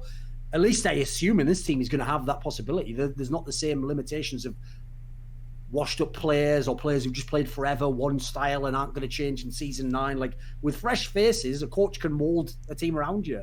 And I do think that guy has the talent to be absolutely one of the best players in Europe. Do you know anything about them, Grabbz? Veteran had really good things to say, but he just ranted a lot, and I just remember By the way, he had good things to say. let me just give you a little Rosetta Stone to Veteran. Mm-hmm. Not only does he hate Koreans unless they're like godlike Koreans, hence why he's naturally biased against Mickey, but he also, his own blind spot is seeing players who haven't made it yet. But it's a bit like LS, but like a European version to some degree. When he sees players like who have a lot of potential on the level below, he will do that thing where it's like he just already wants to grant that they'll make it. And it's like, I always say, like, a lot of them don't make it, mate. And a lot of people never make that jump up, or they're just good because they're at that level. So that's one of the reasons why he's absolutely someone who's been probably the chief driver of the fucking Cadril train. Whereas I always say, I've even told him this directly, Cadril has some absolutely redeeming, very positive qualities. He also has some absolutely fatal flaws from what I've seen. So there's just a little Rosetta Stone for people. Like, take it with a grain of salt in as much as, like, that's Veteran's natural bias. But I'm pretty sure you would even admit as much. Not least because also he's someone who wants to be an advocate for players who haven't made it yet to get a chance. He doesn't want, like, recycling of the old names, basically, if you're a washed-up player. So if you know all that, it's not as crazy that he would be in favor of some of these players. What did he say generally, though? Just a lot of good things. I remember him going on about Karzi and Gistic, how good they were. So the thing about this kid Gistic, I barely know anything about him, but I did hear that he had NA offers. You know the thing that you said, what NA teams should do? Like, they can't get the caps, the perks. Like, Grabbz is holding on to them too tightly. Like, you're not able to get them from European orgs. Like, what you need to do is go out and get the young up-and-comers, right? Like the up-and-coming UU master talent. So like talent like Gistic will get offers from NA that's 100k, 200k above the offers he's getting in Europe, and he's turning it down to stay in Europe. And I heard a lot of the other European players doing the same thing, like most infamously Leader from before, when he was like on the up and up, like NA teams wanted him and they gave him offers to start, and he's like, no, I'm gonna stay in EU. And this was when he was under Featherman and he had no guarantee that he would start. So the thing that you said that NA teams should do, where they should scout younger European talent, the European talent does not want to leave NA even for money. Leave EU, yeah. Maybe get some actual fucking person skills and learn how to talk to someone. There's an art called persuasion. You might want to look into it. Loco might help you, mate. I'm not worried. Shit and took over the whole scene as a fucking kid from the north of England who doesn't even play games. But fair enough. Just keep trying to figure out what I'm doing. Oh. How did I saw that lady in the half without all the blood coming out? It's magic, isn't it? So. Is there another team? Wait, I want to ask Grabbz if he knows any of these players. Oromne, Shadow, Karzi, Gistic. I know them. I don't know them as well as somebody like Veteran would, who casted their EU Masters. But if I would talk to people and everybody makes a list of the top 3 hype players in the position from the EIL, Oromne would be there, Karzi would be there, and Gistic for sure as well. So all 3 of them are really good prospects, on the radar of many teams as well. Good by Matt to pick them up because they can improve and they can be really good. Shadow, I didn't watch much, but I didn't hear a lot of good stuff about him. So to me, from what I heard, it's the weak link. I think Karzi is the best rookie AD they could have picked up. Gistic is pretty good, and the Romeo already was sub 4 splice, right? So you got experience. I think he also scrimmed at Worlds for them sometimes. So I think that they could, like, of course, blow up, right? Because they are 3 rookies and Humanoid, who has to kind of be the leader. Actually, 4 rookies, right? 4 rookies and Humanoid. So it can't just not click, and then suddenly nothing works, and they're going to be 10th place. Or, which is typical for Europe, they're cocky enough to play their own style, and then suddenly they're going to be really good. So I see a world like they can be 10th, but also where they can easily be 5th and go playoffs. Okay. Who's the next team? Let's go Rogue. I think Rogue is really fun, and I love what they've done. They're Finn, Inspired, Larson, Hansama, and Vander. So they basically only changed out Woolite. Yeah, poor Woolite. Hansama. Never getting a shot. Or I guess he got a shot, never getting a real spot. I'll just say this, like, I know the problem is this. I can't say that, like, Rogue will surprise people because they already did. Like, obviously what they did in the summer playoffs was pretty epic, and, like, people already know that they're on the radar. But you have to bear in mind, like, it's not like they had that lineup the entire time. Obviously, some of the players had to play the spring split in the Ultra Liga, etc., and they were swapping them in and out, which is another thing I hate. Like, if you're going to bring players up, bring a bunch of them up that played together. Don't just put one person in like week 8 for one game and then be like, oh, well, he wasn't better than like a LEC level player, so fuck this guy. Like, I hate that angle generally. I think it's a whack way to do it. So the idea that they're going to get a proper split together and that they've upgraded ADC, I actually think this is a pretty solid squad. Like, this is a squad where I think there's absolutely a world this could be like the 4th or 5th best team in LEC, and who knows, maybe more if some of them blossom, because every player you listed basically, except for Vander for obvious reasons, absolutely seems to have a pretty big upside, has a lot of potential. Some of it isn't necessarily even shown. So I actually think this is a team that can do a lot. I'm kind of curious why this team didn't get Forgiven, because I know they have that whole Forgiven Vander connection, and this is like the team I would have loved to see him on. Strong top side. All he has to do is work well with Vander and just fit into what this team needs him to do. So I mean, you just answered your own point, though, that with Forgiven, they have the strong top side and Finn, but if they're Forgiven, there is a chance, of course. I can't know because I didn't scrim against Forgiven. There's a chance they have to play on both sides, and Finn, the talent, suddenly is alone on top. He says he's very willing to play weak side in his AMA yesterday, so maybe personally he doesn't mind, but in Hansama, you know what you're getting. So Vander will do the talking for him, which is really important, which is something I didn't like in Misfits, where like Gorilla and Hansama both don't talk, and then, of course, they don't get played around. I also think when Vander played his best split last summer, I think career-wise, I think he was really, really good. So yeah, I think Rogue is way more balanced going for Hansama than going for Forgiven, and that makes them way more threatening because, in a way, they will be able to play around every lane, and until draft you won't know which one they go for. I also know Freddy personally. Of course, I work with him in Rocket, so he for sure will have a good understanding how to handle them. They all seem like very tame characters, so I don't think there's big risk of conflict. So they're for sure gonna be one of the better teams in the LEC, and I'm not be too surprised if they end up above Origin or Fnatic even. I think if it clicks, they can be really good. To me, the factor that'll do it for them is how good Larson will be this year. Because I actually, like, one of the reasons I enjoy watching Larson play is I think he's like the successor to Froggen. He's like, it's the similar sort of paradigm of how to play the game, where they're very, very good at the things they do and the way that they choose to play the game, and they don't tend to veer into the areas that they don't like, and they disagree with how to play the game that way. So if Inspired and him have good connection, Inspired can be very up and down player, but clearly has talent. Obviously, Vander, I mean, the way I would agree with Grabbz there is pretty much every other good split that Vander had in his career, like his team was performing well, he would often be literally the supportive element, or he would only be background players. Like, for example, I think a lot of people realize that when he was Forgiven in H2K, he was often the player actually that was having issues at times, and he was kind of having to get his shit together to even make it to Worlds and do all the rest of it. So I actually think when he was then the only guy who was the true veteran in the team, and he's having to work with all these other players. I think actually it brought something out of him, and I see someone who became a pretty good shot caller and captain actually. So I think again working with younger players who now are actually a real core. There's the other thing. It's not 5 different players coming in. A bunch of these players now have had time together. There's a real good chance this team could hit the ground running immediately and be good. So very exciting. This is like a real team where it's not big names, but they could become big names in the future. A bunch of them, I think. Yeah, I really love Finn, Inspired, and Larson because these 3 take risks and they're like kind of the rookie if you want. Like they seemed really raw this year, and there were like dumb mistakes that they made once they got a lead, like most infamously like the Larson Corky one. And Inspired also, there's so many times where he's on Rek'Sai and he's building a giant lead, and after that he's through it. But to watch them like grow and like stay on the team and not go to NA, I mean, I'm all for NA getting better players, but I love that core staying together and seeing what they'll develop into.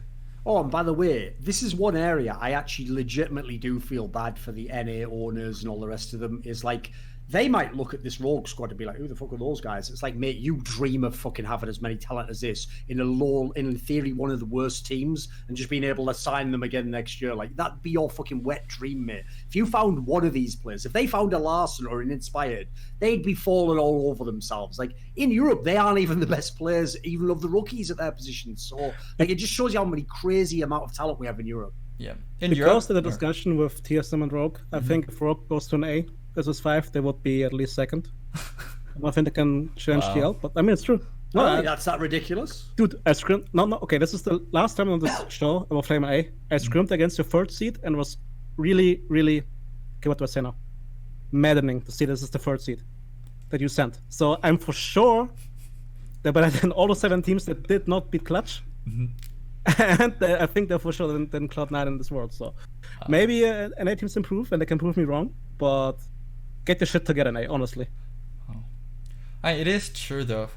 It is crazy like how Europe can put together a rookie roster and still be competitive. In NA, if I see a roster and I don't recognize names, I'm like, holy fuck, I'm scared for this roster. In Europe, I'm somewhat scared when I don't recognize names, but a lot of times I just don't know, and there's so many talent out there. It's impossible for someone that doesn't watch Europe like religiously to know all the possible talent below LEC. Sure. All right. Let me pick. Also, if you notice, by the way, the trend. Here's the other thing. Obviously, we're going to do an episode on, I think it's on Friday, where we do the one about all the NA moves. So we'll talk about those ones then. But I will just say, as a general tone, I'm so fucking underwhelmed by the NA off season this time around. Like, I think it's so whack, it's unbelievable. Like, they don't look like they've made almost any fucking contenders for Team Liquid. And then I look over in Europe. I have a hard time figuring who's not going to make the playoffs. Like, I guess I already have to say the X-Splice team, just because I don't know half of them. Like, most of the teams here, it's like I look at the lineup and I'm like, it's probably the 5th best team. It's probably the 5th best team. Wait a minute, it can't be like fucking 8 5th best teams. But I think that's what's going to happen. It's going to be a mad competitive split, in my opinion, in the spring. For sure, yeah. All right. And I think generally teams did a good job recruiting, within the context of what they have, like the OG one, once you know they don't have all the money in the world to spend, you forgive them for some of the moves they made. Okay, what's the next one now? We can't have that many teams, that's sure. Yeah, I'll go to my favorite European team, Misfits. So they are Dandan top, Razork jungle, and then it's Hat-Trick for a rumor, but I heard from a good source that it's not going to be Hat-Trick, and it's going to be someone else. And Jessica AD carry, and that's also a rumor. And then the support is confirmed, Denny K. I've never heard of this guy. Okay. But one thing that was like really surprising me for Misfits is how late they started their off season. From what I heard, like they did things kind of by the book, where it's November 19th, like this is when off season starts, where NA teams, and I'd imagine some of the European teams also, it's kind of, I mean, you can call it dirty, but it's the unspoken rule, right? Off season starts the moment you're out of Worlds, or like it starts the moment you don't make it to Worlds, and you're starting to plan out moves. You're talking to other ownership, like you're talking to other teams, like you're talking to other staff. You're figuring out like who's making what moves. It seems like Misfits play by the right rules, and they weren't really in the game until things started, and they let Leader go just a few days ago once like all the roster moves are pretty much done for everyone. So yeah, I'm very lost at what Misfits is trying to do. Can you repeat the roster again, please? Because I had to look who Danny K is, because Okay. you mean Danik. Danik. And I was really fucking confused who the fuck Danny K is. Danik. Okay, fuck. Yeah. Yeah, I was just saying Misfits started their offseason very late, and it fucked over one of their players, leader, because they let him go way too late, and also it fucked their offseason because all the other teams pretty much have their offseason figured out while they're just starting. Here's my joke that sums up the Misfits lineup they've just created. So the other day, I think it was even yesterday, right? So I can't remember who it was like eating some Korean food, and they had like a picture, a little video of the food, and it was like, you know, some sort of a soup or something. And then Ben Spoot, the owner of Misfits, replied and said like, what the hell's that or whatever? And someone said, oh, it's sea cucumber. Because the thing was like little bubbles were coming out of the food. And obviously he was like, what, is it alive or something? And I said, it's not a free agent, it's just food. Like, because that's the sort of level this, like at this point, if he just even sees signs of life, he's like, can I sign you to a 3-year deal? A max contract, like I'll pay you the most in Europe. Got me a big name player here. No, it's just a sea cucumber, mate. Oh, my mistake.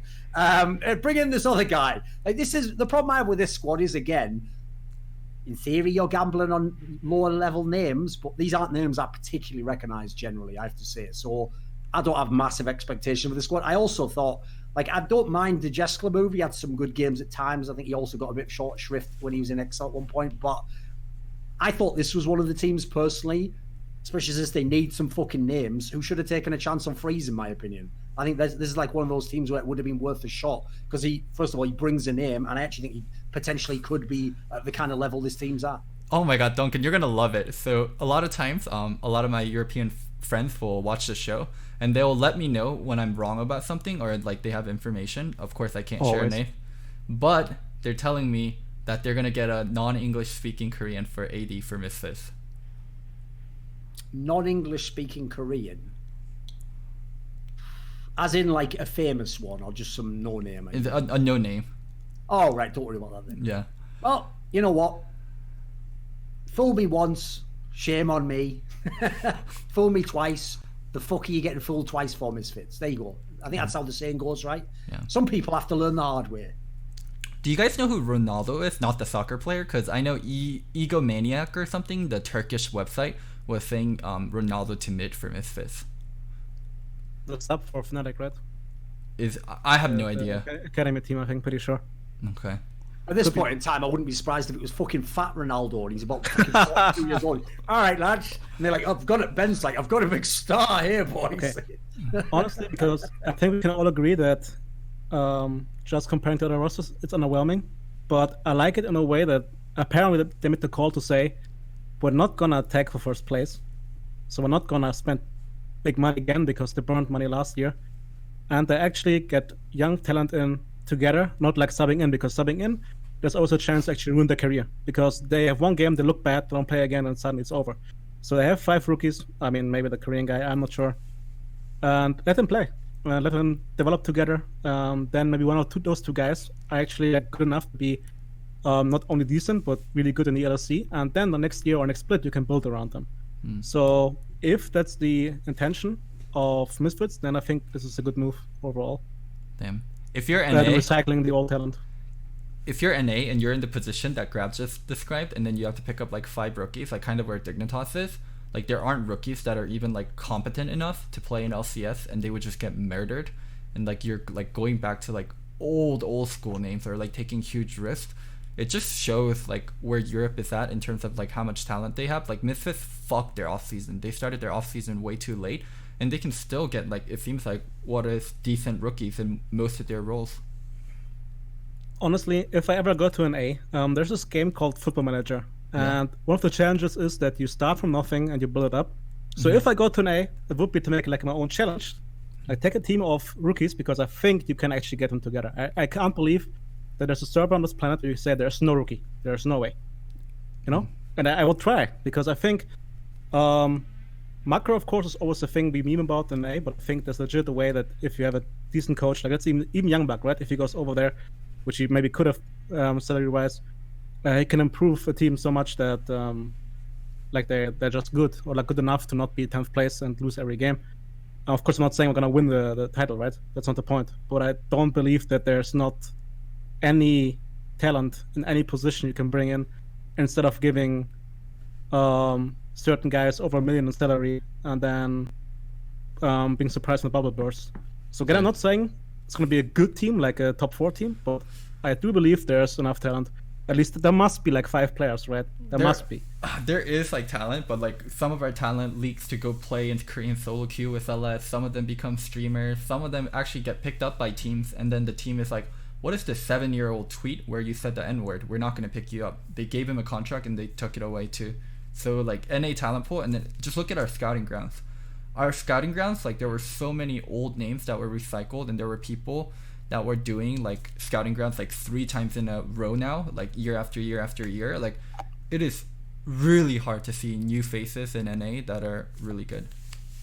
Well, that's why actually the area I agree with Grabbz' premise is what I would actually want if someone did something like that, if they're not going to go and coach TSM or Cloud9, the teams that buy all the big players, I would want to get 5 rookies, like literally rookies, as fresh as possible. All they've done is show a little bit in solo queue and show a little bit of potential. You get them all together, you get a good coach with them, you have them that guy work with them, and the idea is that they're fresh clear at that point in time. They haven't been ruined by being on teams they haven't been subbed in, they haven't failed for 2 splits on a squad as a sub.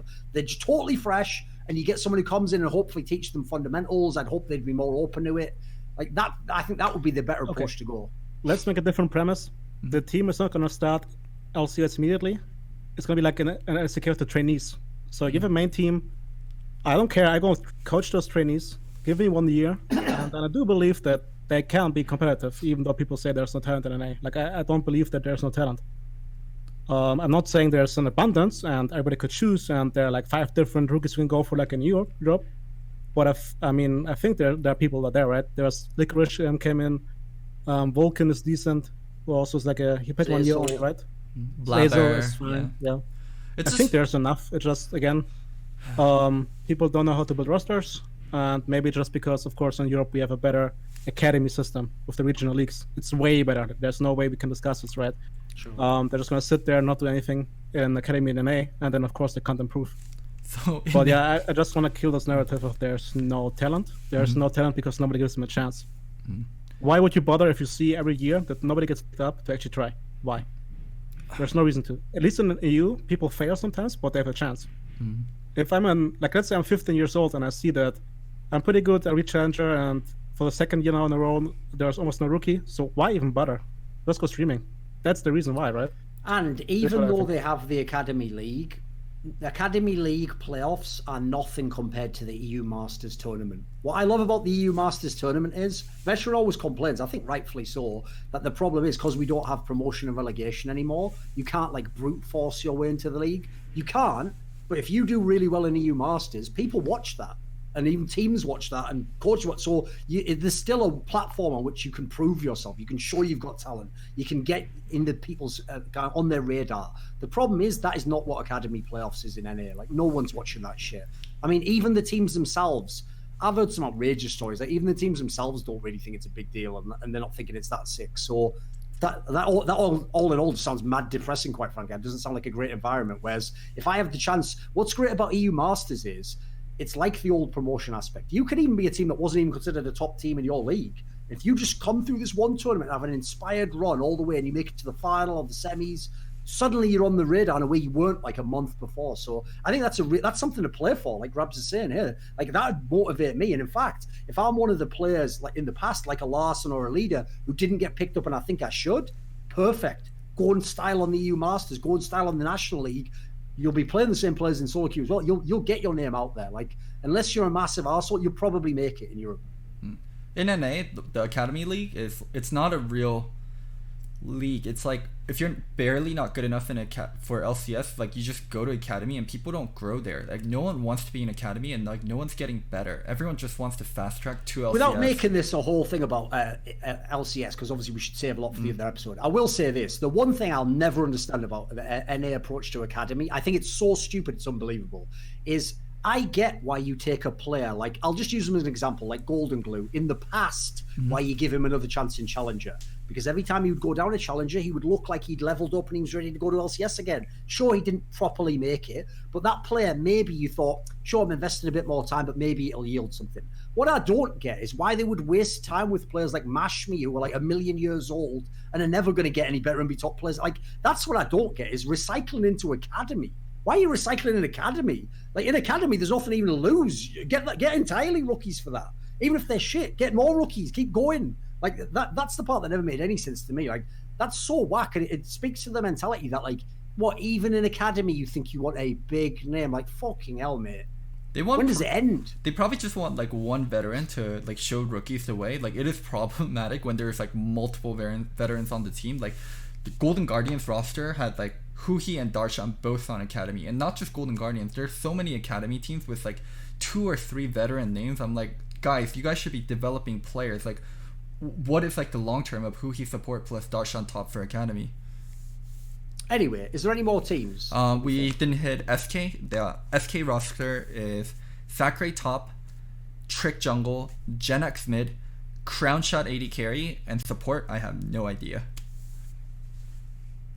So fairly similar team to last year, but with Trick as a jungle, basically. Mm-hmm. Oh, at least the summer split. Well, the interesting thing on that one is, what did you actually think of SK in the summer split, Grabbz? Because obviously the hype was supposed to be that they'd upgraded and having Sakurai would mean self-made had someone to play around and, you know, this would make them better. Whereas, I mean, it actually looked like they got worse. Like, and it actually revealed a bunch of problems they had until they got Gen X at the end. I mean, yeah, but then they clicked, right? I mean, they were right at the end, tiebreaker away of going to playoffs. Yeah, sure. And but they started pretty terribly, right? Yeah, for sure. Of course, Trick is a downgrade to self-made. There's no way around that. But I kind of like that team. I don't know why, but I value Sakura. And I mean, he was a sub at G2, right? So I know him personally. I know he's a hard worker. I know he has the head in the right space, and he actually thinks about the game in the correct ways. So he's gonna be good. Crown Shot is, I don't want to say decent because that sounds kind of negative. He's like good, right? He can win new games. He's one of the better players. And Gen X is an upgrade as well to who was there before, Pyrion. So they could like make a run for playoffs, I think. Of course, it's going to be harder because I think other teams have just better players on paper, but I wouldn't be surprised to see them playing well. Of course, support is also depending, right? I have no idea either who's going to be. Go ahead. Well, my question for SK is there no way they could have just held on to self-made, like do everything in their power to hold on to self-made and get him the different mid he wants? I'll go ahead and tell you something. I used to work for SK Gaming. Mm-hmm. I think I was the longest tenured editor-in-chief they ever had. And I've told this story before. I even did a video about it once. The problem is this. The guy who was the owner of SK Gaming, at least in my era, I think he's still there now, is someone who he hates the concept of inflation. And I'm talking, he hated inflation when people were getting 3K a month. So the idea he's going to pay people big money, that's not going to happen. So to me, there's no universe, like just financially, where it would have made sense for self-made to stay. There's not as good a team competitively. I doubt they can offer as much money. The teammates are way better. If like in that scenario, I don't know what you can tell him that would keep him in that situation. Okay. And remember, when you're saying get him a different mid, he's getting his old mid back. Like, that's going to be pretty hard to beat anyway, you know? Think about it. But I'm sure both of them spent time apart and had, by the way, mid and jungle corresponding parts that didn't fit them at all. And then now they're just like, why don't we just get back together? Like, that used to work like a motherfucker 2 years ago. Let's just do that again. So on that one, like, I just think it's unrealistic, unfortunately. I don't think that was ever really on the table. I think they always had. I think SK, in my opinion, will always be a budget team, and they will just cycle through people that don't have any other squad to go to or will accept a low offer. I mean, they have Sakura and Gen X, right? Who are both. I mean, Crown Shot even is still kind of rookie, so they're talents, clearly. They have a good foundation, yeah. The thing is, Trick. Like, if you have those rookies, you want to have a superstar jungler or like an aggressive jungler, right? And I think Trick is just too passive. And I like Trick. I think Trick is pretty good if he has the right environment. I just think it's an odd mix of having Sakura, Trick, and Gen X together. I don't see where the aggressiveness early comes from.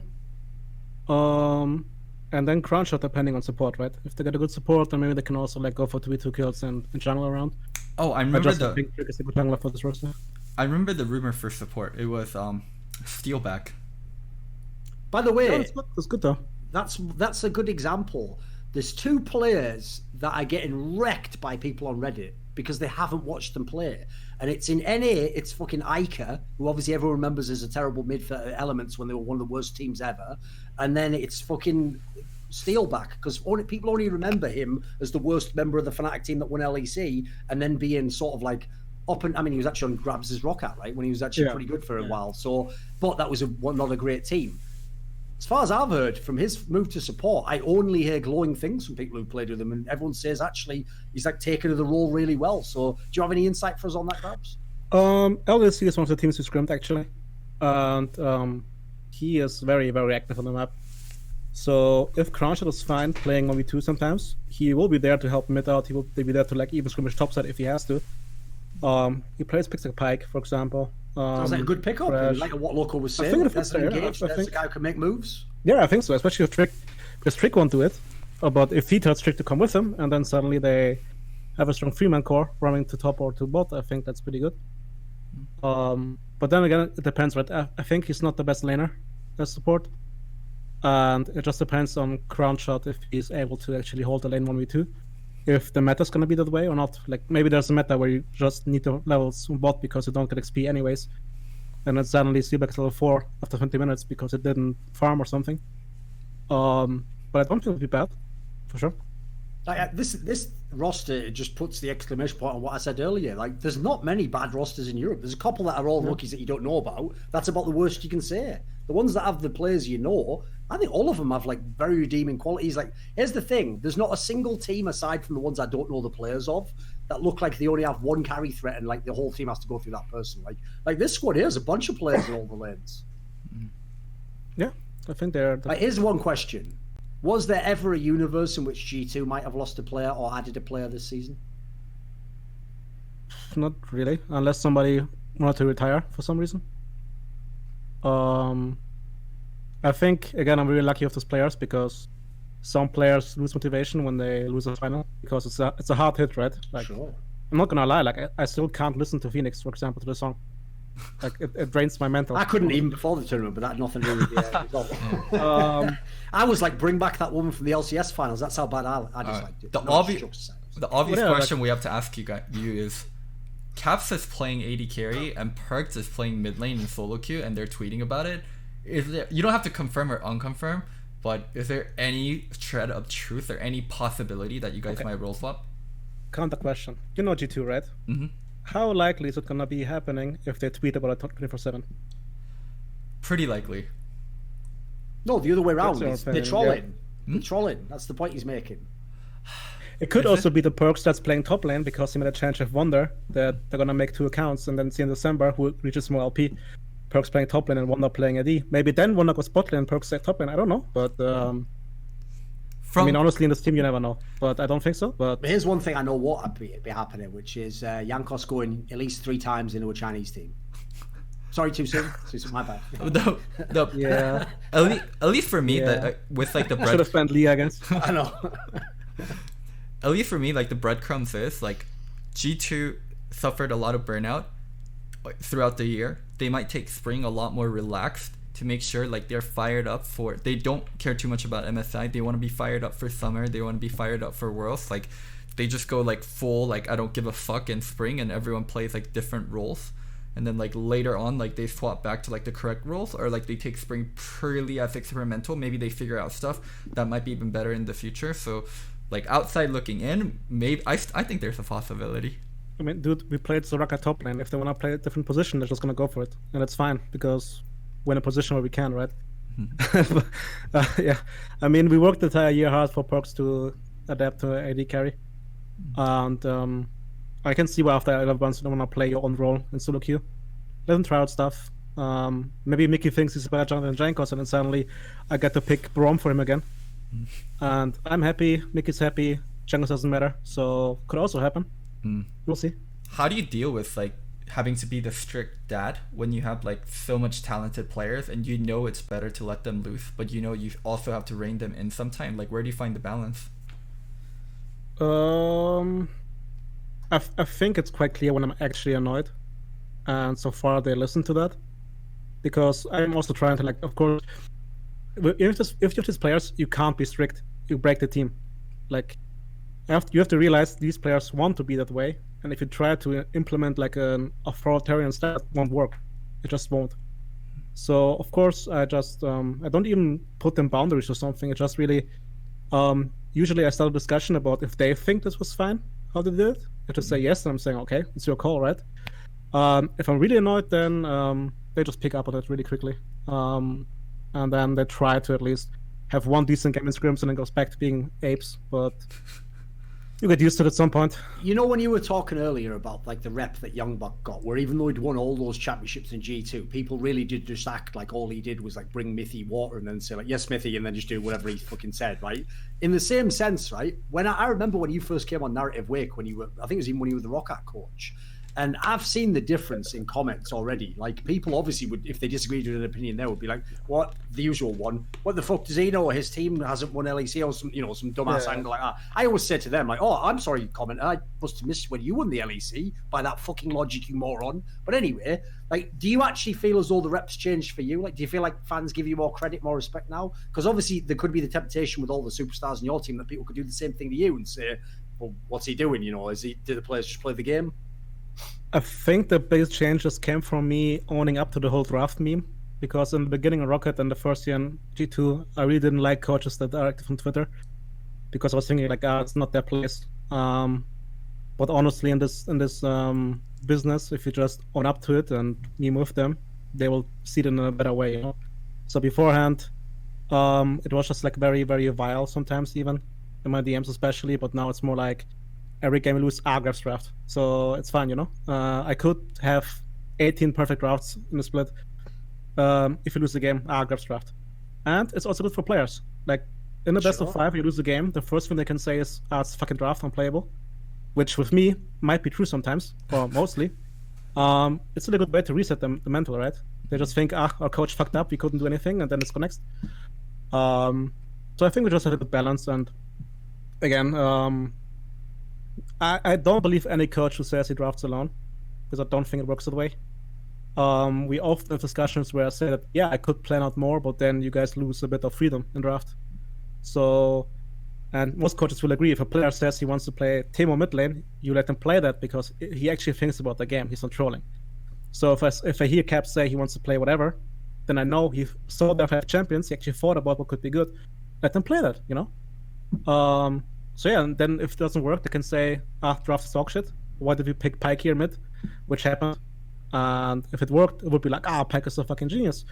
So it's a dynamic that happens and as a coach, and you have to deal with that.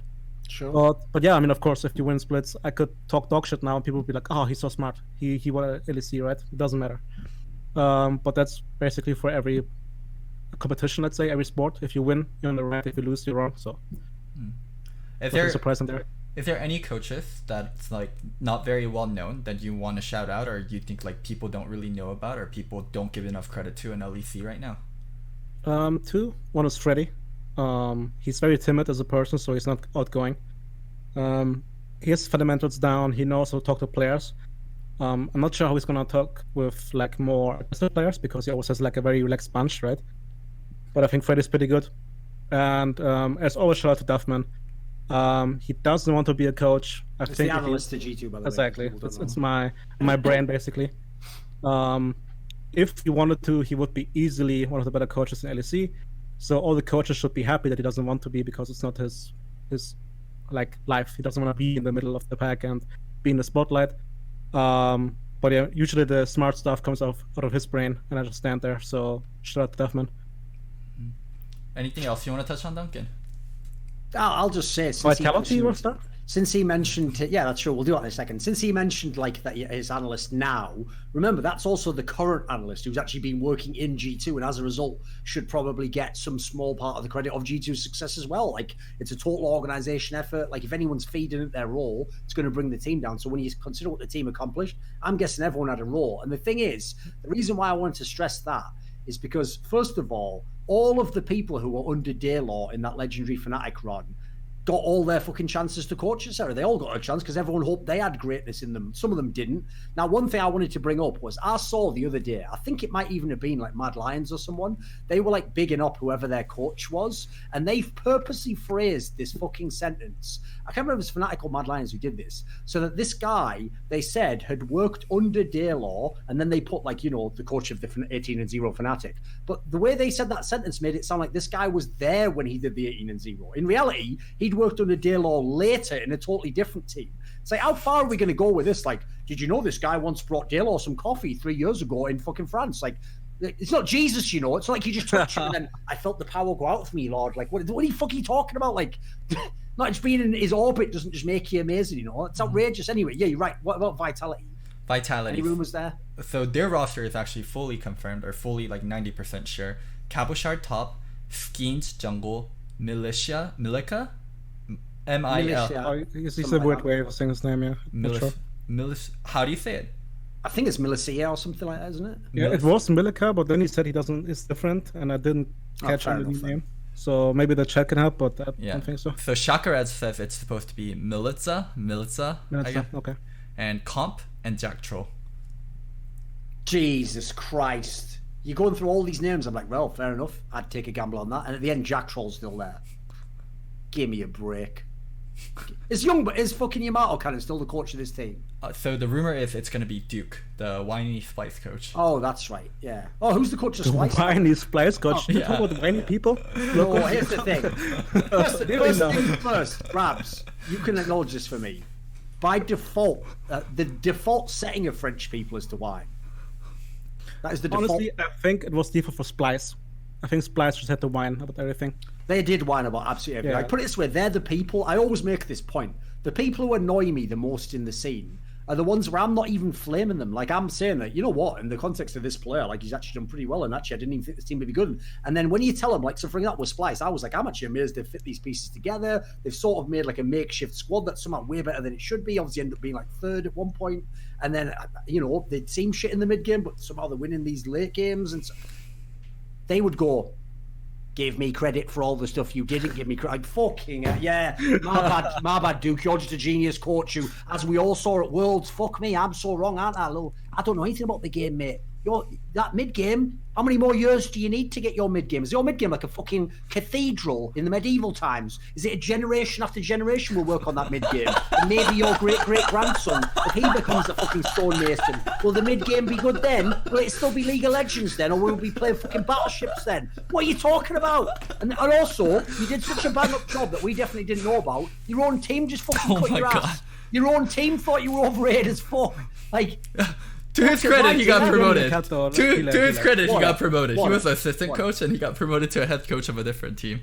No, he was the head coach. I thought it was Peter Dunn was head coach. Yeah, Dunn was head coach, and Duke was. Yeah. Oh right, but he was like the head coach in the Korean sense. Yeah, okay, I get the sense. Yeah, fair enough. Like Peter Dunn was kind of removed of the main team. Like he was in the middle of academy and main team, so Duke had most responsibility. I'd just say like. This seems like a fucking underwhelming lineup, doesn't it? It seems like the worst of all the ones I've heard. Because the problem is, some of the players I vaguely recognise. I don't really know why they're like big prospects for this team. I highly disagree. What happened to? What you think that is the mid laner better than Jizuki then? Yeah, I'm really happy that he's in LEC actually. Okay. I thought it's gonna be there last year even after his run even in EU Masters. Wait a minute, then he went so to you just bailed on Jizuki after one split. There's another person everyone was hyping every single split until the last one. What? Now he's just shit. He's not saying he's a shit. I'm just saying I would take Melissa over him. Are you surprised he's not an LEC? Yeah, that's kind of. I mean, I never thought he was that bad. He definitely had some bad games this summer, but he was never that terrible. He was clearly a player with talent.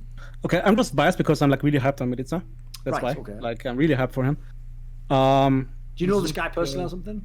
No, I just saw him play. Like again, like I thought last year he would be in the LEC when Abadaga, Humanoid, and Nemesis came in. Oh right, I see what you mean. Because he was really good, but then he was at Giants, I think, for like a year, and now he comes in. So yeah, I'm really hyped for that one. And Skeens also, didn't really see myself that much, but I mean, people saw him a lot and they talked to me, and they all say it's really fucking good. Comp was the second most hyped AD rookie next to Carsey. People say he's better, but I think I read Carsey a bit better, but Comp is still pretty good. Cabo, of course, top in Europe since forever. Like, what do you think about the fact that Neon never actually got an LEC starting spot? Neon, he played at Unicorns, right? That guy. He was the AD carry of fucking hell, I forget which team. I think it was SK's Prime, maybe. He's the guy that sold the item. He was the guy who misclicked on that sold the item in the game. Oh yeah, LEC. He only briefly got into LEC. I thought he had some potential. He doesn't seem to have made it anywhere. Yeah, I mean, maybe again, since Loco said that Misfits started pretty late into Offseason, maybe he's at contract, maybe he thought, okay, he's going to be the starter, and suddenly Misfits was like, no, fuck you. Maybe that's why. Again, I didn't see them. I know Comp and Carsey more than him. Let's just say that. And I'm aware I'm not the prophet for EU Masters, right? Does the fact that so many of the Misfits team that got to go into LEC Summer didn't make it into the league, does that mean that around the league the sentiment is that these players just like weren't actually good, or people just didn't buy into it? Well, it seemed like a bunch of them had potential. Leader announced his free agency so late, so my guess is Misfits didn't know what they wanted to do with them until later, so they're like, we'll make our decision in 18th or the 19th when all the off-season things start, and they didn't realize that's not how off-season works. Off-season worked before. Their old general manager, Innerflame, I don't think he's with the team anymore, and they have like a new person from... They have a new general manager. So. These guys are unbelievable. Like, do they just fuck everything up? I wouldn't trust Misfits to open a can of fucking beans. They'd probably slit their own throat. This is fucking ridiculous. They've just fucked every single person that came through the door, including themselves. Like, it's outrageous. Like, it's one thing you went through an entire team of veterans. Now you've just wrecked all the young players as well. Like, this is outrageous. Leader had any offers. He had any offers that got... I want everyone out there, whoever is going to get into LEC, just look at what Misfits did with money as well. Just do everything the opposite, because they made every mistake you can seemingly make in the book. So I have to agree. And this is the one where we can be salty about, right? Because they mismatched the roster. They burned all the money. And then they basically just threw the rookies to the fishes. Like, here, let's hope what happens. And then even when somebody performed, they still cannot match. Like, okay, he's maybe not playing. Maybe Leader, or maybe somebody else is still playing for you. So even when they put the rookies in, they didn't trust them either. So, Kiva got fucked. Kiva got hard fucked by Misfits. Leader got hard fucked now as well by the contract situation. So, it's rough. It's rough. But I can't even blame any org for not picking up those players if they're the other rookies available who actually showed themselves in a way where they can actually be shown. Because again, if you put them in the roster where the coaching staff has no idea who's actually coached. Jesus was on off, Moose was on off. I don't know who behind them was. You have 10 different variations of rosters you screw with and you put on the stage. So they've just been dealt an impossible hand. Kire as well. So yeah, maybe if they would handle it better, we would have seen 2 or 3 of them in LEC now, because then people would see, okay, they're good prospects. But this way, yeah, I also think it's going to be really hard for them to come back. They will have to have a really good EU Masters season to be in the radar again. Exactly. That's one. Listen, oftentimes when a player gets a chance and it's under normal circumstances and they do badly, yeah, I am someone who writes them off pretty quickly. But I genuinely wish with that academy squad we could do the fucking Men in Black and we could all just forget it and start again with them, because those players deserve a fresh chance. It was bullshit the hand they were dealt. I don't think anyone could have overcome that. I don't think anyone could have overcome the situation they were in. Yeah, I mean, Dan stayed, right? But also, I think the same thing, that he still had contract, and that's why. It's not like it shows him. It's that he had contract. They wanted to keep him. Could have done the same thing. They were like, nah, fuck that. We're going to put him as a free agent. So, it's just a shit show. And also the way how they kind of try to get out of the contracts with Soas and Hansama, really hoping that somebody just gets them so they don't lose more money. By the way, one last thing to bring up, at least from my end, is you must, on that level, be loving the fact that it seems like the league should be way more competitive, right? One of the problems when you're a team who's winning most of your games, even games where you sometimes do a semi-troll pick, is yes, I'd love it if everyone could just pursue excellence purely for themselves and motivate themselves in games that don't matter. But it's always going to be easier to make people play at a high level when they're forced to, right? So when you have more teams that can really challenge you, in theory, that's the best thing for G2, right? Yeah, of course. Of course. Again, I don't want to start the discussion about we didn't have a chance because competition was bad, blah, blah. It's also our own fault, right? For sure. But yeah, I mean, I think there's I hate to say it because he's gonna be very cocky about it. Veteran did an article about Splice and Vitality, how they're kind of the gatekeepers for the respective style. But it makes sense. Splice got the Worlds because no other team in Europe could actually beat that style, even though it's so predictable. And that's not a good showing for Europe. So if now we have made different teams, we've made different styles, many different niches to go in, we learn more as well. So I welcome that change for sure. Can't say the same for Liquid and NA, but here we are in Europe. Do you do things to help other teams? If you genuinely feel I know as a coach competing against other teams in the league, but do you guys ever do things like together to like help each yeah, other? drafts. I give him a chance, exactly. Yeah, exactly. Like, Yeah. I really try. Gives them a sporting chance. So How much better are we? Let's work a top lane. Let's go. way long ago, No, in NA, we talked about doing maybe like a coaching conference or like a team conference, not like ownership meeting to talk about like business of the teams, but like a team meeting, like a LCS meeting where we just meet up and we talk about like stuff going on in the league, like how we can improve it together. Like people are kind of doing that with player association and in-houses, but do you guys do anything similar to that in LEC? I mean, I'm still employed by G2Esports, and I think it's not in the best interest of my team to help other teams out. Even though in the long run it might be better for me, but that's what academy teams are for. Fair point. Just ending on that. Yeah. Duncan, any final thoughts? I think we just leave it on that. All right, cool. Well, Grabbz, thank you so much for being on, and Duncan, so glad to have you back. I've been missing doing this show. All right. Later, guys. Cheers. Where's that fucking frogging video? Soon TM. Thank you to our gold Patreon supporters, ButtPounder420, Tobias Bernasconi, and Icelandic C9 Fan. And thank you to everyone else that makes this show possible, all our silver, bronze, and iron Patreon supporters. Don't forget to support us on Patreon. Without you guys supporting us on Patreon, the Spotify thing won't be possible. Doing the show twice a week isn't possible. Thank you guys all so much. Without you guys, truly the show isn't possible.